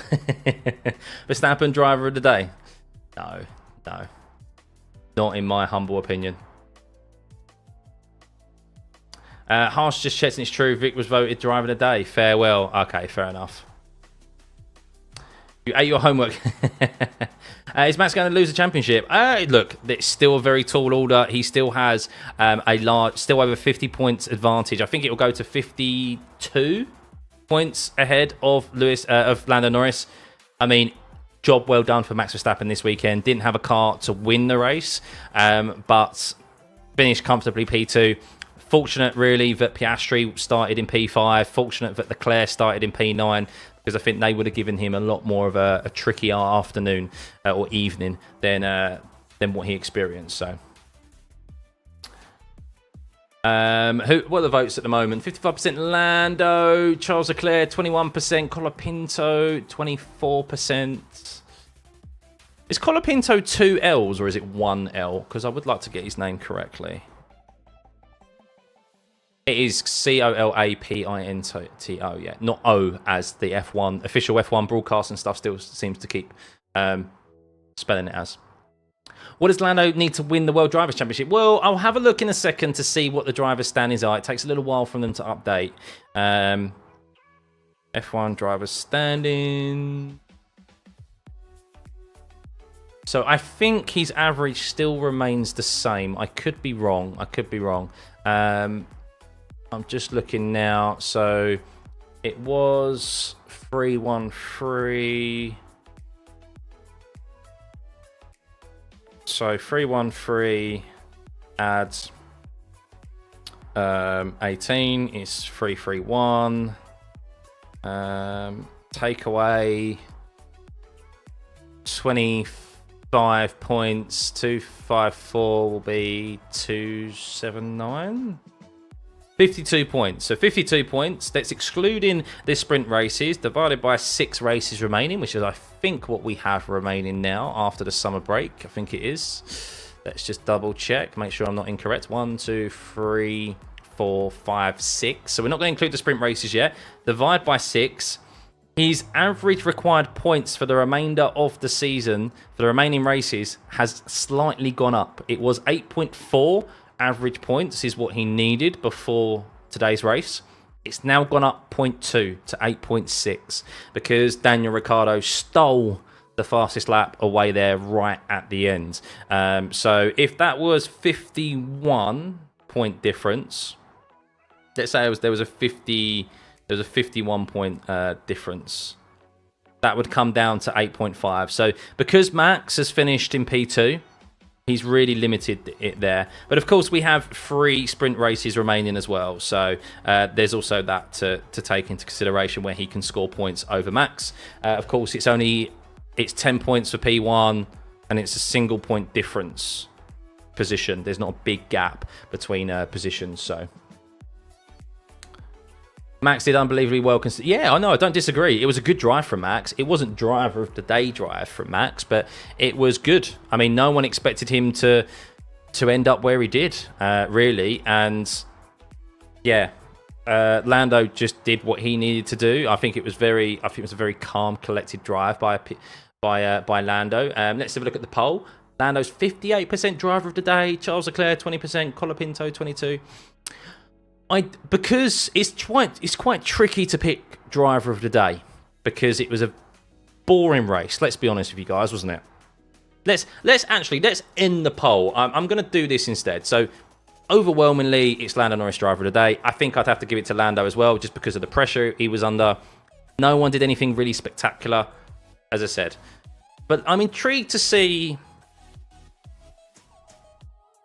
Let's see what you think of this.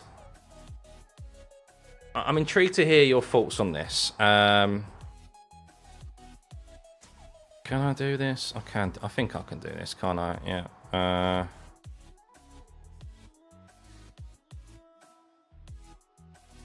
Hang on. Can I do that? I can't do that, can I? Oh, damn it. Damn it.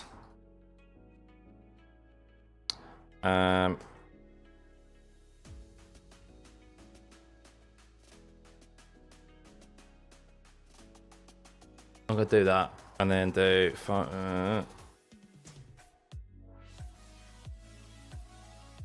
doubt anyone thinks it's going to be that. But there we go. I've had to group 1 to 4 together. What do you rate the Singapore GP, guys? Lando will be short by 7 points. McLaren flicked from him a while ago. Oh, imagine. Well, true, but I always add the quality performance in a boring race. Yeah. But yeah, Jem, how many times did you give Max Verstappen driver of the day then when he had a rocket ship? Are you being a bit of a hypocrite? I don't know if you are, but I'm just saying. Max Verstappen won driver of the day a few times when he had the fastest car as well. So, thanks, Jonathan. Much appreciated, buddy. Just wish Oscar got P2. Well, that's what they need. That's what they need, don't they? They need... Yeah, they do need Oscar Piastri to be there. That's where Norris needed him to be. But, yeah, at a circuit like this weekend... I mean, it would be a lot more easier to overtake at a circuit like Circuit of the Americas compared to this weekend, which is where Oscar came unstuck. But, yeah. 40% of you think 5 to 6. 33% think 1 to 4. Oh, why did I put 9 to 8, by the way? Oh, my God. I meant 9 to 10. But those of you who have put 9 to 8, the 9 to 10 option, have you ever watched an F1 race before? Is this your first F1 race? Still the best Singapore race you've seen is 2008 with Crashgate, yeah. Oh, just listen. The cool-down room's very quiet. They haven't really got much to say. Bit of a boring race, wasn't it? Lando 0 challenge all race long. Did nothing special. He managed to, I mean, he had 0 challenge, but there's more to a race than just having to defend. There's managing the race, looking after the tyres. Like, Lando did what he needed to do at the end of the day. I think I'd probably give it to Lando just because of there wasn't anything that was really inspiring further down the grid. If there were overtakes, no one really made multiple overtakes. Like, Charles Leclerc made up 4 positions, but that's because he did it in the pits. Like they all did it in like the pits, really. So, yeah, I mean, if I had to give this race a rating, I'd probably give it a 3, to be honest with you. It's not the worst race I've ever seen, but I think it's definitely the most boring race we've had this year. I do. Because there just was no drama further down the grid.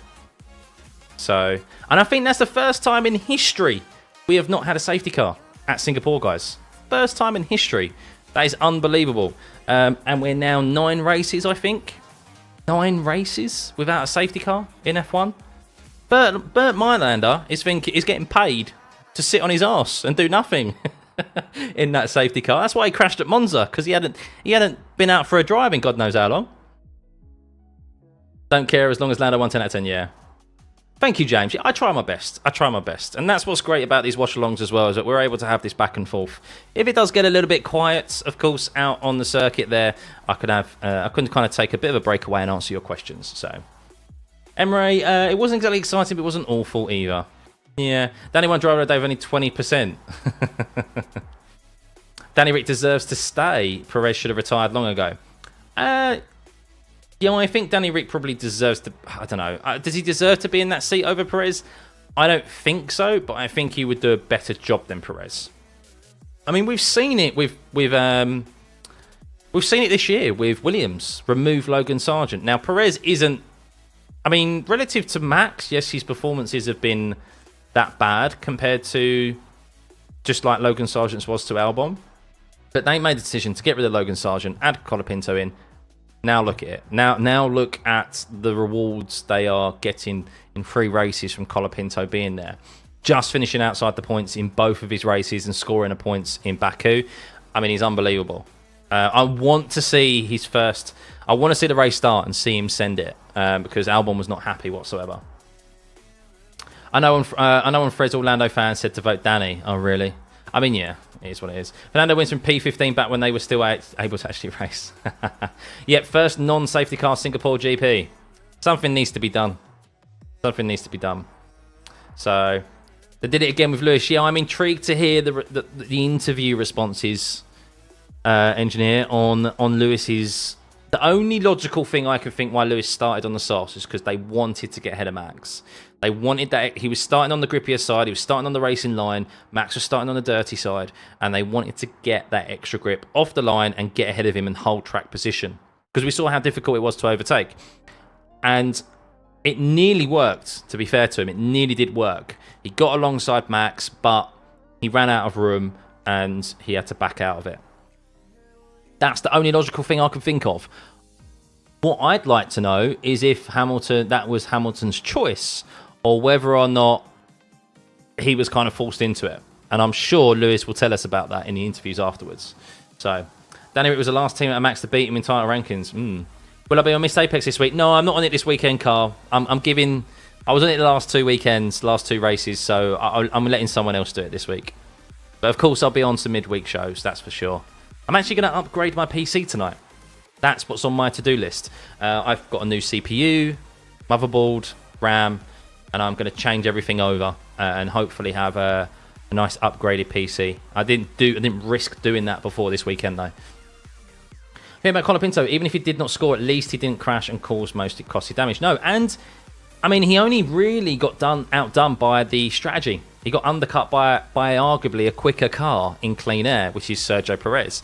So great effort from the Williams and nearly scored more points. So Lewis should be mad. Well, we'll see, Bevo. If he decided to start on that tyre, then he can't be mad because it's his decision. If it wasn't his decision, then yes, he has a right to be mad. Max is going to win the World Championship with the 3rd or 4th fastest car in the Constructors. At this stage of the year, yes, potentially. But he didn't have the 3rd or 4th fastest car at the start of the year, did he, John? That's the thing. That's why he's in the position he is now. Because he didn't have the slowest car out of the top 4. Danny Rick had one job today, did it? Instructions from Marco, 100%, yeah. Charles Driver of the day, he had a better Q3, would be on the podium. Yeah, but he didn't, did he? I mean, it's a race of what if, really. I mean, I think as fans, we suffered. We suffered by Piastri not being ahead of the Mercs, and we suffered with Leclerc being down in P9. If they were both in the top 4, starting at least on the second row, it would have been a much more intriguing and entertaining race. I actually thought the Mercedes would have better race pace today. They didn't. I wonder if they made the mistake of keeping George behind Lewis for too long, as soon as he couldn't get ahead of Max at the start. They probably should have inverted positions, because he lost so much time from George. George lost so much time being held by Lewis. Max was able to just get ahead.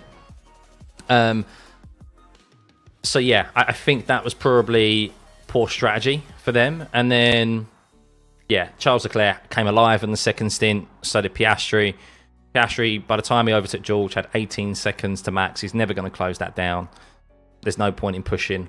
And yeah, Leclerc pushed and pushed, but by the time he caught George, he didn't have enough left in his tyres to overtake. So, any plans of doing some hosted races or your league at any time? I'd love to, Knuckle. I would love to have my own league one day. I just don't have the time, unfortunately. I may run some hosted races at some point, yeah. October, I've got time off, of course, with the little one arriving, so I have some paternity leave. But yeah, I just don't, I can't commit. That's my problem. I'd love to, but I can't commit, and I don't want to let you guys down. So I don't want to set something up and then, yeah, let you guys down. It would take something magic for Max to hold on to the World Drivers' Championship lead in the remaining races. Well, this is it. So, I mean, credit where it's due for Max Verstappen.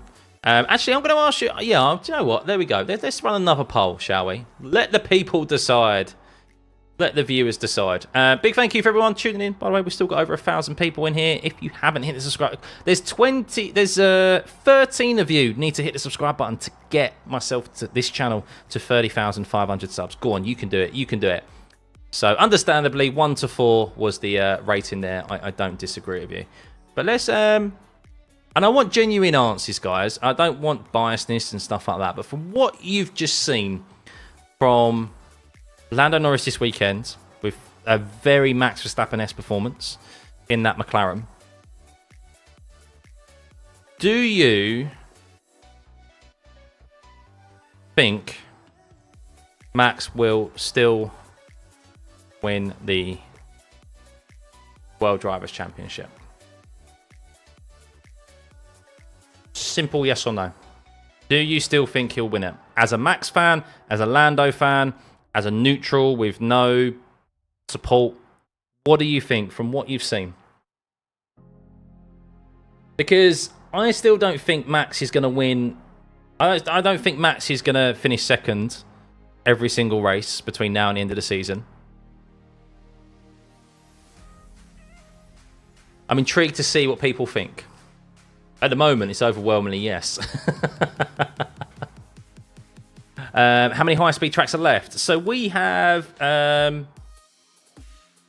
Circuit of the Americas. We have let's have a look. So we have Circuit of the Americas, which is a sprint race weekend. We have Mexico. We have Brazil, which is a sprint weekend. We have Vegas. We have Qatar, which is a sprint weekend, and we have Abu Dhabi. I know, anything can happen. Anything can happen. Lando has poor luck and it'll be close. He shouldn't have given a win to Piastri. Yeah, I agree with that. I do agree with that. Good weekend for the McLaren fan. Indeed, indeed. Everybody's hoping for a DNF for Max, but Lando could also get a DNF. Yeah, of course he could. Yeah, of course he could. I just don't think there will be a DNF for any of them because, look, we've just had 8th race in a row without a safety car.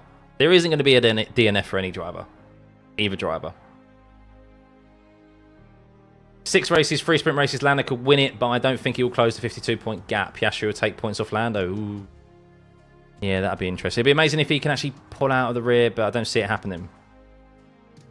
Max will still win. I hope he doesn't. Points lead just too big, and Lando just doesn't have it. Max will not let Lando get close enough on points before he starts making contacts. Both not scoring benefits Max. True. He'll take more risks wheel to wheel. I agree with that. He doesn't even need to F&F a couple of P5s or P6s with Lando winning with massively close the gap. Well, that's it, isn't it? That is it, yeah. Engine penalty for Max might be the killer if he gets one. Agreed, Sonia. But with the sprint races, so this is where they might do it, Sonia.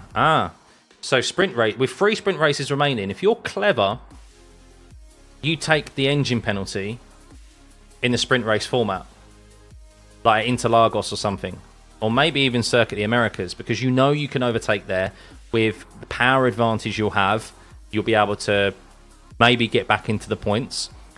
There's less points difference on offer with the sprint races as well. So if Lando wins and Max gets in, recovers to P8 as an example, there's only, well, 7 points difference, or recovers to P5. I don't know. You know, recovers to the points. It's only a single point difference throughout the top 8, isn't it, or top 10, whoever score points. But obviously in the main race, you're less likely to, like, the points difference is more. So yeah, I think they will take an engine penalty at some point. I think they will. So Lando and Max could collide. Yeah, true. I think the teams are too even for Lando to be able to pull ahead. I don't know. I think McLaren are quite evidently far ahead. That result today showed it. Max, I think if anything, I think Max was the fortunate one this weekend. Now, not through qualifying, but because Charles Leclerc, as we mentioned, qualified in 9th, and because Piastri qualified in 5th. I think Max Verstappen is probably the fortunate one, because it would have been a lot closer if Piastri and Leclerc were in the top 4. So, yeah. Then he needs to have a race in Sergio's car if he can get fastest lap then, yeah. If McLaren stands by their words, Lando will win the World Championship. At the moment, well, 136 votes. 65% of you think Max will win the World Championship, and 36% say no. I still have faith. I still have faith. I still have faith, guys. I'm waiting for the driver's standings to update themselves so we can actually have a look, by the way.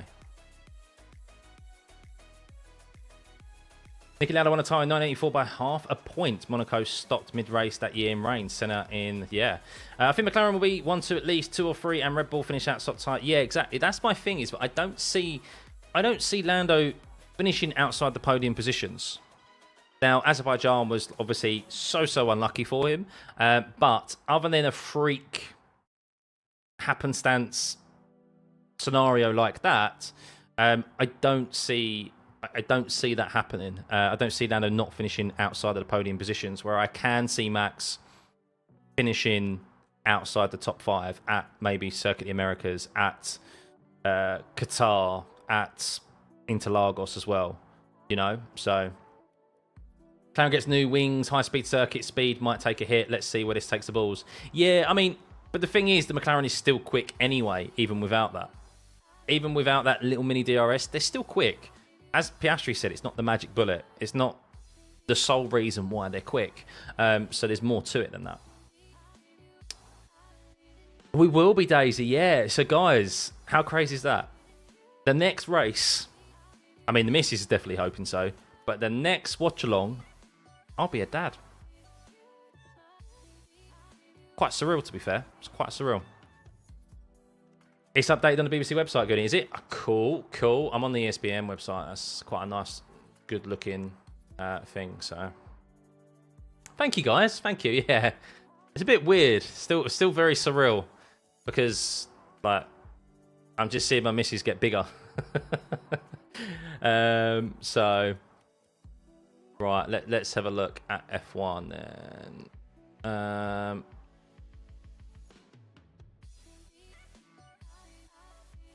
Leaderboard, 25 points, 18. Can I not see the standings? There we go. So we've got the BBC here. Oh my god, that's very large, isn't it?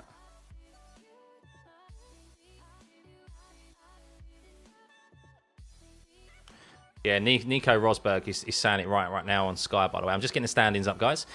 He is saying it's very real that they could win.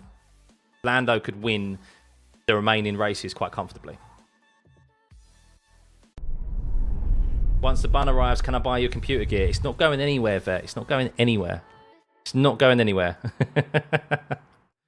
So here we go. Here is the standings on the BBC. I don't know why I can't put it into dark mode. Can I put it into dark mode? I don't know. I hate light mode. Hate it. Max Verstappen, as you can see, 7 wins.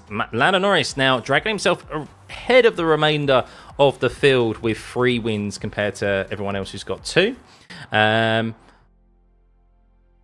But there we go. 331 points, Max Verstappen over Lando Norris with 279. Charles Leclerc, 245. He stays ahead of Oscar Piastri, even though Piastri finished 3rd because Charles finished 5th.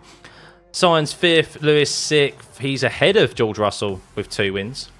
As we look further down the standings, poor Valtteri Bottas at the bottom of the standings. 22nd, as Ollie Behrman has 7 points. Where is Colapinto? There we go. 4 points he scored. So he's not that far behind Albon in the grand scheme of things, is he? But this is going to be 23 if Liam Lawson is taking over Daniel Ricciardo's seat, which is highly rumoured to do. So let's have a look at the constructors. 516 points now. McLaren have got. Ferrari, they slightly closed the gap, I think. What's that, 34 points now between Red Bull and Ferrari? Not a lot between them whatsoever. Oscar Ferrari's a Mert will be in a wedge that will close the gap of Lando to Max. That's why it's possible that Max might lose the World Driver Championship. Yeah, that's the thing. And Oscar as well. And Oscar also. Oscar's going to be there. That's where Lando could have needed Oscar today. He needed Oscar to finish 2nd to put the difference between Piastri. There's going to be a real big point swing somewhere between now and the remainder of the season. There's going to be a big one. I'm not going to say it's going to be 25 points, but I don't see Max finishing 2nd every single time, or like directly behind Lando every single time. I mean, that's just such. I mean, that's such another great display there by how quick the McLaren is. So this interview see now. Oh well, that's very low. British Broadcasting Company, Taco. Birthday then a child. Cool beans, all the best. Thanks, Scooby. Thank you, buddy. No, Ferrari lost points to Red Bull. Did they? Oh yeah, 18. Yeah, 18 points for 2nd. So yeah, that's it, guys. That's basically the driver standings at the current moment. So yeah, I mean, it was a bit of a, as I said, a bit of a poor race, wasn't it? Really, a bit of a poor race. I wasn't too impressed with it, if I'm being honest with you. It was. I tried to keep it exciting for you all. It was a bit drab. It's a bit drab. What is the time actually? Oh, it's only 20 past 3. Have you realised that Lando is Lando and Max P1 and P2 the rest of the year? The gap, including sprint, will be really. Oh dear. Oh dear. Just looking at Twitter to see if anything relevant on Twitter. I mean, this is what it's come to really with the Singapore Grand Prix. Someone just tweeted, deploying your 4th car to take away your rival's fastest lap point. I dislike how this has been allowed for years in relation, of course, to Daniel Ricciardo there, still in at the end. So what was the most entertaining race so far? I would say good question. What has been the most entertaining race so far? I'm going to have to remind myself. We've had so many. I have to remind myself what races we've had. I mean, it's got to be Monaco, isn't it?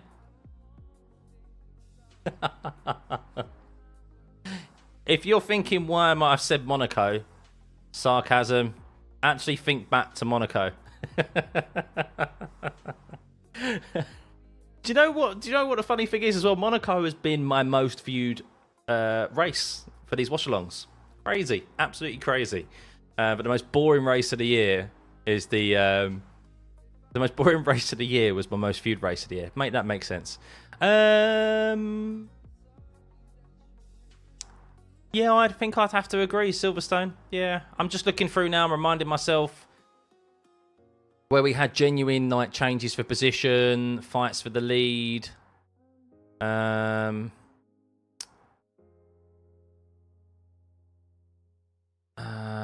Austria, but then I'd say it only really got spicy when Lando and Max were fighting each other. That was good.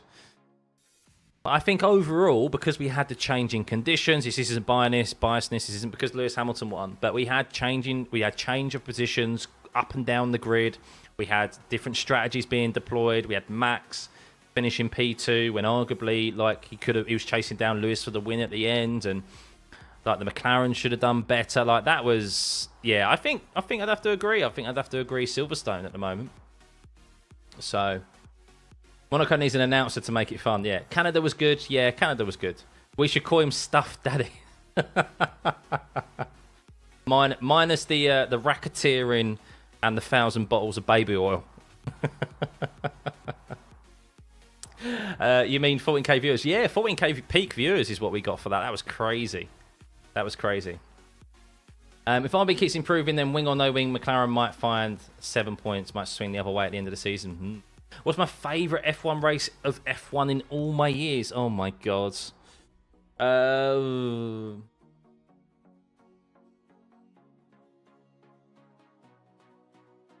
I can't remember. I can't tell you off the top of my head. I can't tell you. Maybe to get more fun, we just need to make things wet. No sprinklers. No sprinklers. The most overtakes in the race ever. Well, in Canada, was it? If Lando gets every fastest lap in full races and P1, they tie. Yeah, I think there's going to be some big point swings. I think there will be. I don't, as I said, I don't see... There will be some races where Lando wins, I think, between now and the end of the season, where he finishes P1. He finishes P1, gets fastest lap. Max finishes P5. Like, that's a big point swing. That's a big point swing. Or outside the top 5. What is going to be interesting is how Lando kicks on from this, because he's now got that monkey off the back where he's, or that green monster off the back, whatever you call it. I can't remember what you call it. Where he has now led at the end of the first lap from pole position. Like that will give him, this race will give him so much confidence. So much confidence. You're praying for rain earlier, Joseph. Yeah, I mean, I just thought the Mercs would be better than they were. I'm still like starting Lewis on the softs. I just want to know what the thought process was behind it. As I said, I think it was only because to try and launch ahead of Max down into turn 1. I get it, hold track position, but then as soon as that failed, they should have switched positions with George. George should have just been released, because I think he would have stayed with Max. But he stayed behind Lewis in a window to look after his tyres.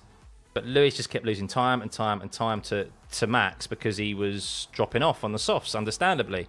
And in the end, the race pace of George and Max was quite similar. So, yeah, Mercedes dropped the ball, really. Silverstone was fun because of the short reins and the confusion in the strats. Yeah. Yeah, but that's naturally occurring entertainment. That's what I mean. I don't want them like, okay, we now need to turn on the sprinklers, you know. At one point, Lando led Oscar by 50 seconds and Max by 29 seconds. Yeah, it was. It's what we saw so often. It's what we've seen so often from Max, even at the start of the season, where he builds up basically a free pit stop window and pits and comes out ahead of P2. Like that's domination. That is domination. So, 2012 Brazil. Yeah, that was a good race. Yeah, that was a very good race. Brazil 2007 and 08 were goated. 07 was your first year of F1. Oh, wicked. Hungary are two favourites of yours. Mansell from 12th overtaking Senna and winning, then Hill in the Arrows. Yeah. Is there any chance Max and Lando end up in the same point by the end of Abu Dhabi? If so, who's going to win? Potentially. I mean, look, if it comes to Lando and Max being joint on points at the end, coming into the last race, quite evidently Lando will be favourite, because for him to catch up to be in that position in the first place, it means McLaren's got the fastest car. So, yeah, Lando would be favourite, sure. Spa 98 was good, yeah. James Vowles to comment, I'm really excited for these last 6 races together. I tell you what, he's giving James Vowles a proper headache. He is giving him a proper headache. That's for sure. I really want to review the move by Colapinto down into turn 1 on Alex Albon. So, someone's just tweeted actually, very, very rightly. When Piastri has a good weekend, he takes points off Norris. When he has a bad weekend, he doesn't take points off Verstappen. That's the worst possible teammate to have in a title run. That's very, very good.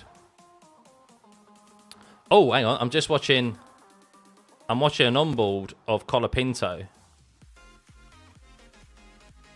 Oh my God, Colapinto, you absolute legend. I wish I could show you this. I wish I could show you this, guys, because unfortunately I would get copyright striked. But, oh my God, what is Albon talking about, dive bomb? That is just pure and utter skill and talent by Colapinto down into turn 1. There's just a gap that opens. He's great on the brakes. He hits the apex. Ah, pure class from Colapinto. I don't know what Albon's talking about. FIA should take DRS away and we would see interesting races. I don't think so. That's the problem. I don't know. I think we need DRS. That's the problem with the cars we've got at the moment, and that's why they're looking to introduce active aero for the new regs.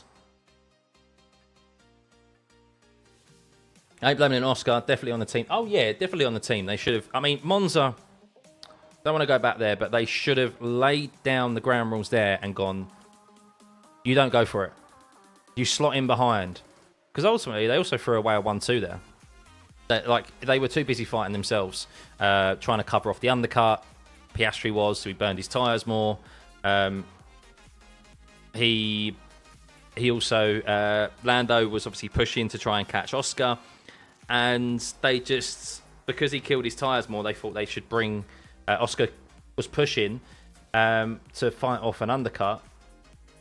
He killed his tyres more and was accepted in going for a 2-stop, which then just allowed Charles Leclerc to waltz through and win. So, which cars have the best characteristics for the USA considering current upgrades? I would say the McLaren and Ferrari. So if you look at it, you still need a bit of downforce. So it's probably like a medium downforce setup, but obviously top speed is key because the primary overtaking places are down the back straight and up into turn 1. So you need a car that has good top-end speed. We've seen that McLaren have excelled at the top-end speed tracks, like Baku, like Monza of recent. So I suspect it'll be Ferrari, McLaren. I do think Red Bull, unless they bring some upgrades, but I don't think they're going to bring anything sufficient to really close the gap on McLaren. I think they will probably be fighting out with the Mercedes for the top 5 positions. I think so. Today was relatively boring with DRS. It's just the nature of the circuit. So, well, you could say that. Was it Melbourne? Melbourne also had 4 DRS zones as well. Boring race, made interesting, proper job as always, and early days welcome for fatherhood. Thank you, buddy. Off to celebrate the big 50. Oh, well done, money. Well done, man. Proper milestone. Hope you enjoy it. Have a good birthday on me, man. USA depends on a bit of the effectiveness of the Red Bull upgrades. Yeah, I just don't see them finding that top end speed though and Max is also on an engine as well that he has to look after to the end of the year. I just don't see. I think it'll be between McLaren and Ferrari again. If DRS is taken away, we would have seen more the driver ability and less of the car potential. I don't know, because the thing is that even with DRS, there wasn't any more overtakes. So you remove DRS, there's going to be less overtakes than what we saw. Singapore is the longest race by distance of laps, but Belgium for track length. Australia has 3. Did they have 3? I thought we had 4. I thought they had an additional one. Because there was a big hoo-ha about it at the start of the year that they added more. Could be wrong though. But yeah, go and have a check of Colapinto's. I'll see if I can link it, actually. I can link this. This is Twitter. This is Twitter. I can link this. Should be able to. Go check that out, guys. It's not spam. It is literally the onboard of Colapinto's start on a tweet. Go check that out and let me know what you think of it. Dive bomb my arse, Albon. That was just pure, like, the gap opened up for him and he nailed it on the brakes and hit the apex perfectly. Like, I don't know what more. I'm trying to look in that onboard as well where Albon is. Like, I think he's on his right-hand side. So, like, he's got 2 wheels up on the curb as well. Unless Albon's trying to go round his outside. and Albon had to take avoiding action. I think that's probably what he had to do. I want to see the start. Everyone's going, I don't see how Albon's complaining about this. Oh, come on, I'm trying to see the race start. I can't see it. But no dive bomb. Exactly. Saw a gap. It was the biggest gap in the world. And he just went, thank you. Nailed it on the brakes. Hit the apex perfectly. Mwah. Perfect start. Thank you very much, guys. Thank you very much. I was hoo-hawing about DRS. Colapinto is a good choice for Audi next year. Well, yeah, so there's been some new developments, apparently, in that regard. But they might... Valtteri Bottas might have signed a year extension with Sauber. So, Christian has been interviewed. Max was strong. Daniel showed what he was capable of in that final lap. Oh, bore me later. Bore me later. You deployed, as you have the only junior team on the grid, you deployed your second team to take a point off of your championship rival. Yeah. Independent my arse. He's always like, oh, they're independent. They're an independent team. No, they're bloody not. You know that. He was lucky the other two went off, though, I must say. Well, yeah, but I mean, if the gap opens, the gap opens. Daniel looked absolutely battered, though, after that. He looked shattered. No dive bombing. No, it's just Alex Albon complaining again, isn't it? Pressure's on him now. Alex Albon, lots of people were like, he's amazing. He's really good. He's dragging that Williams into a position where it shouldn't be. Logan Sargent, like really poor. Colapinto's come straight in. He's straight on the pace of Albon. And he's making Albon, in 3 races, he's making people, you know how fickle F1 is, people going, ooh, actually, is Albon the one who should be replaced next year for Colapinto? Like, should Colapinto be there instead of Albon? Like, Carlos Sainz? Like, they're both under pressure next year because James Vowles could quite easily just... I imagine he's also got clauses in their contract to benefit Williams if he wants to remove them. You'd be silly not to. And, yeah. He's really showing it. 3rd race in a row, Colapinto showed he's the real deal. Same as Haas and Ferrari. But there we go, guys. That is it. I wish there was a little bit more to discuss and talk about. Unfortunately not. It is the Singapore Grand Prix. I am going to put a post up on my community page for... let's have a look. Hang on. Singapore GP. Singapore. Emoji.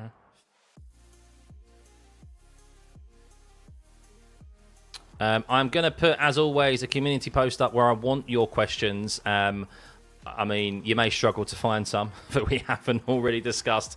I'm going to try and go live in the week to discuss F1, really. It's not just going to be about Singapore. It's going to be about F1 in general as we go into another 3-week break and try and do some... I'm going to try and make these Q&As live streams, I think, because we can have a bit more of an interactive back and forth rather than just videos. So let me just post this down.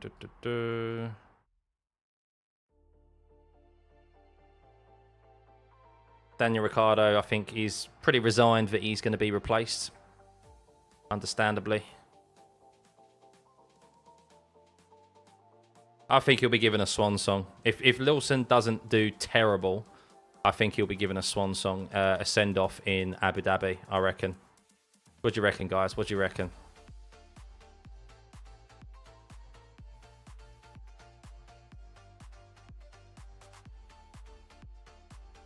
Any SF later? I may sneak one in. I don't know, before I open my PC up and upgrade it. I'm going to work on my PC this evening. So yeah, I might film a race and put it up, post it up. So thank you, Joseph. Much appreciated. Yeah, thank you, guys. So yeah, if you go to... Let me just show you.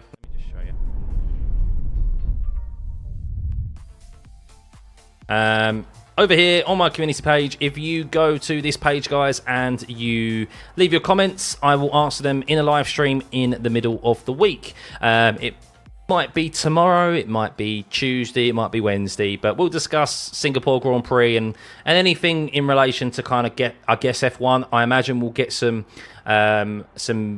announcements in the first couple of days because we're going into this other break, i.e. Liam Lawson, no doubt the last seat in regards to Sauber, because it is in essence like just an autumn fall break. So yeah, we'll discuss these questions on a live stream moving forward, I think, rather than just doing it on a video.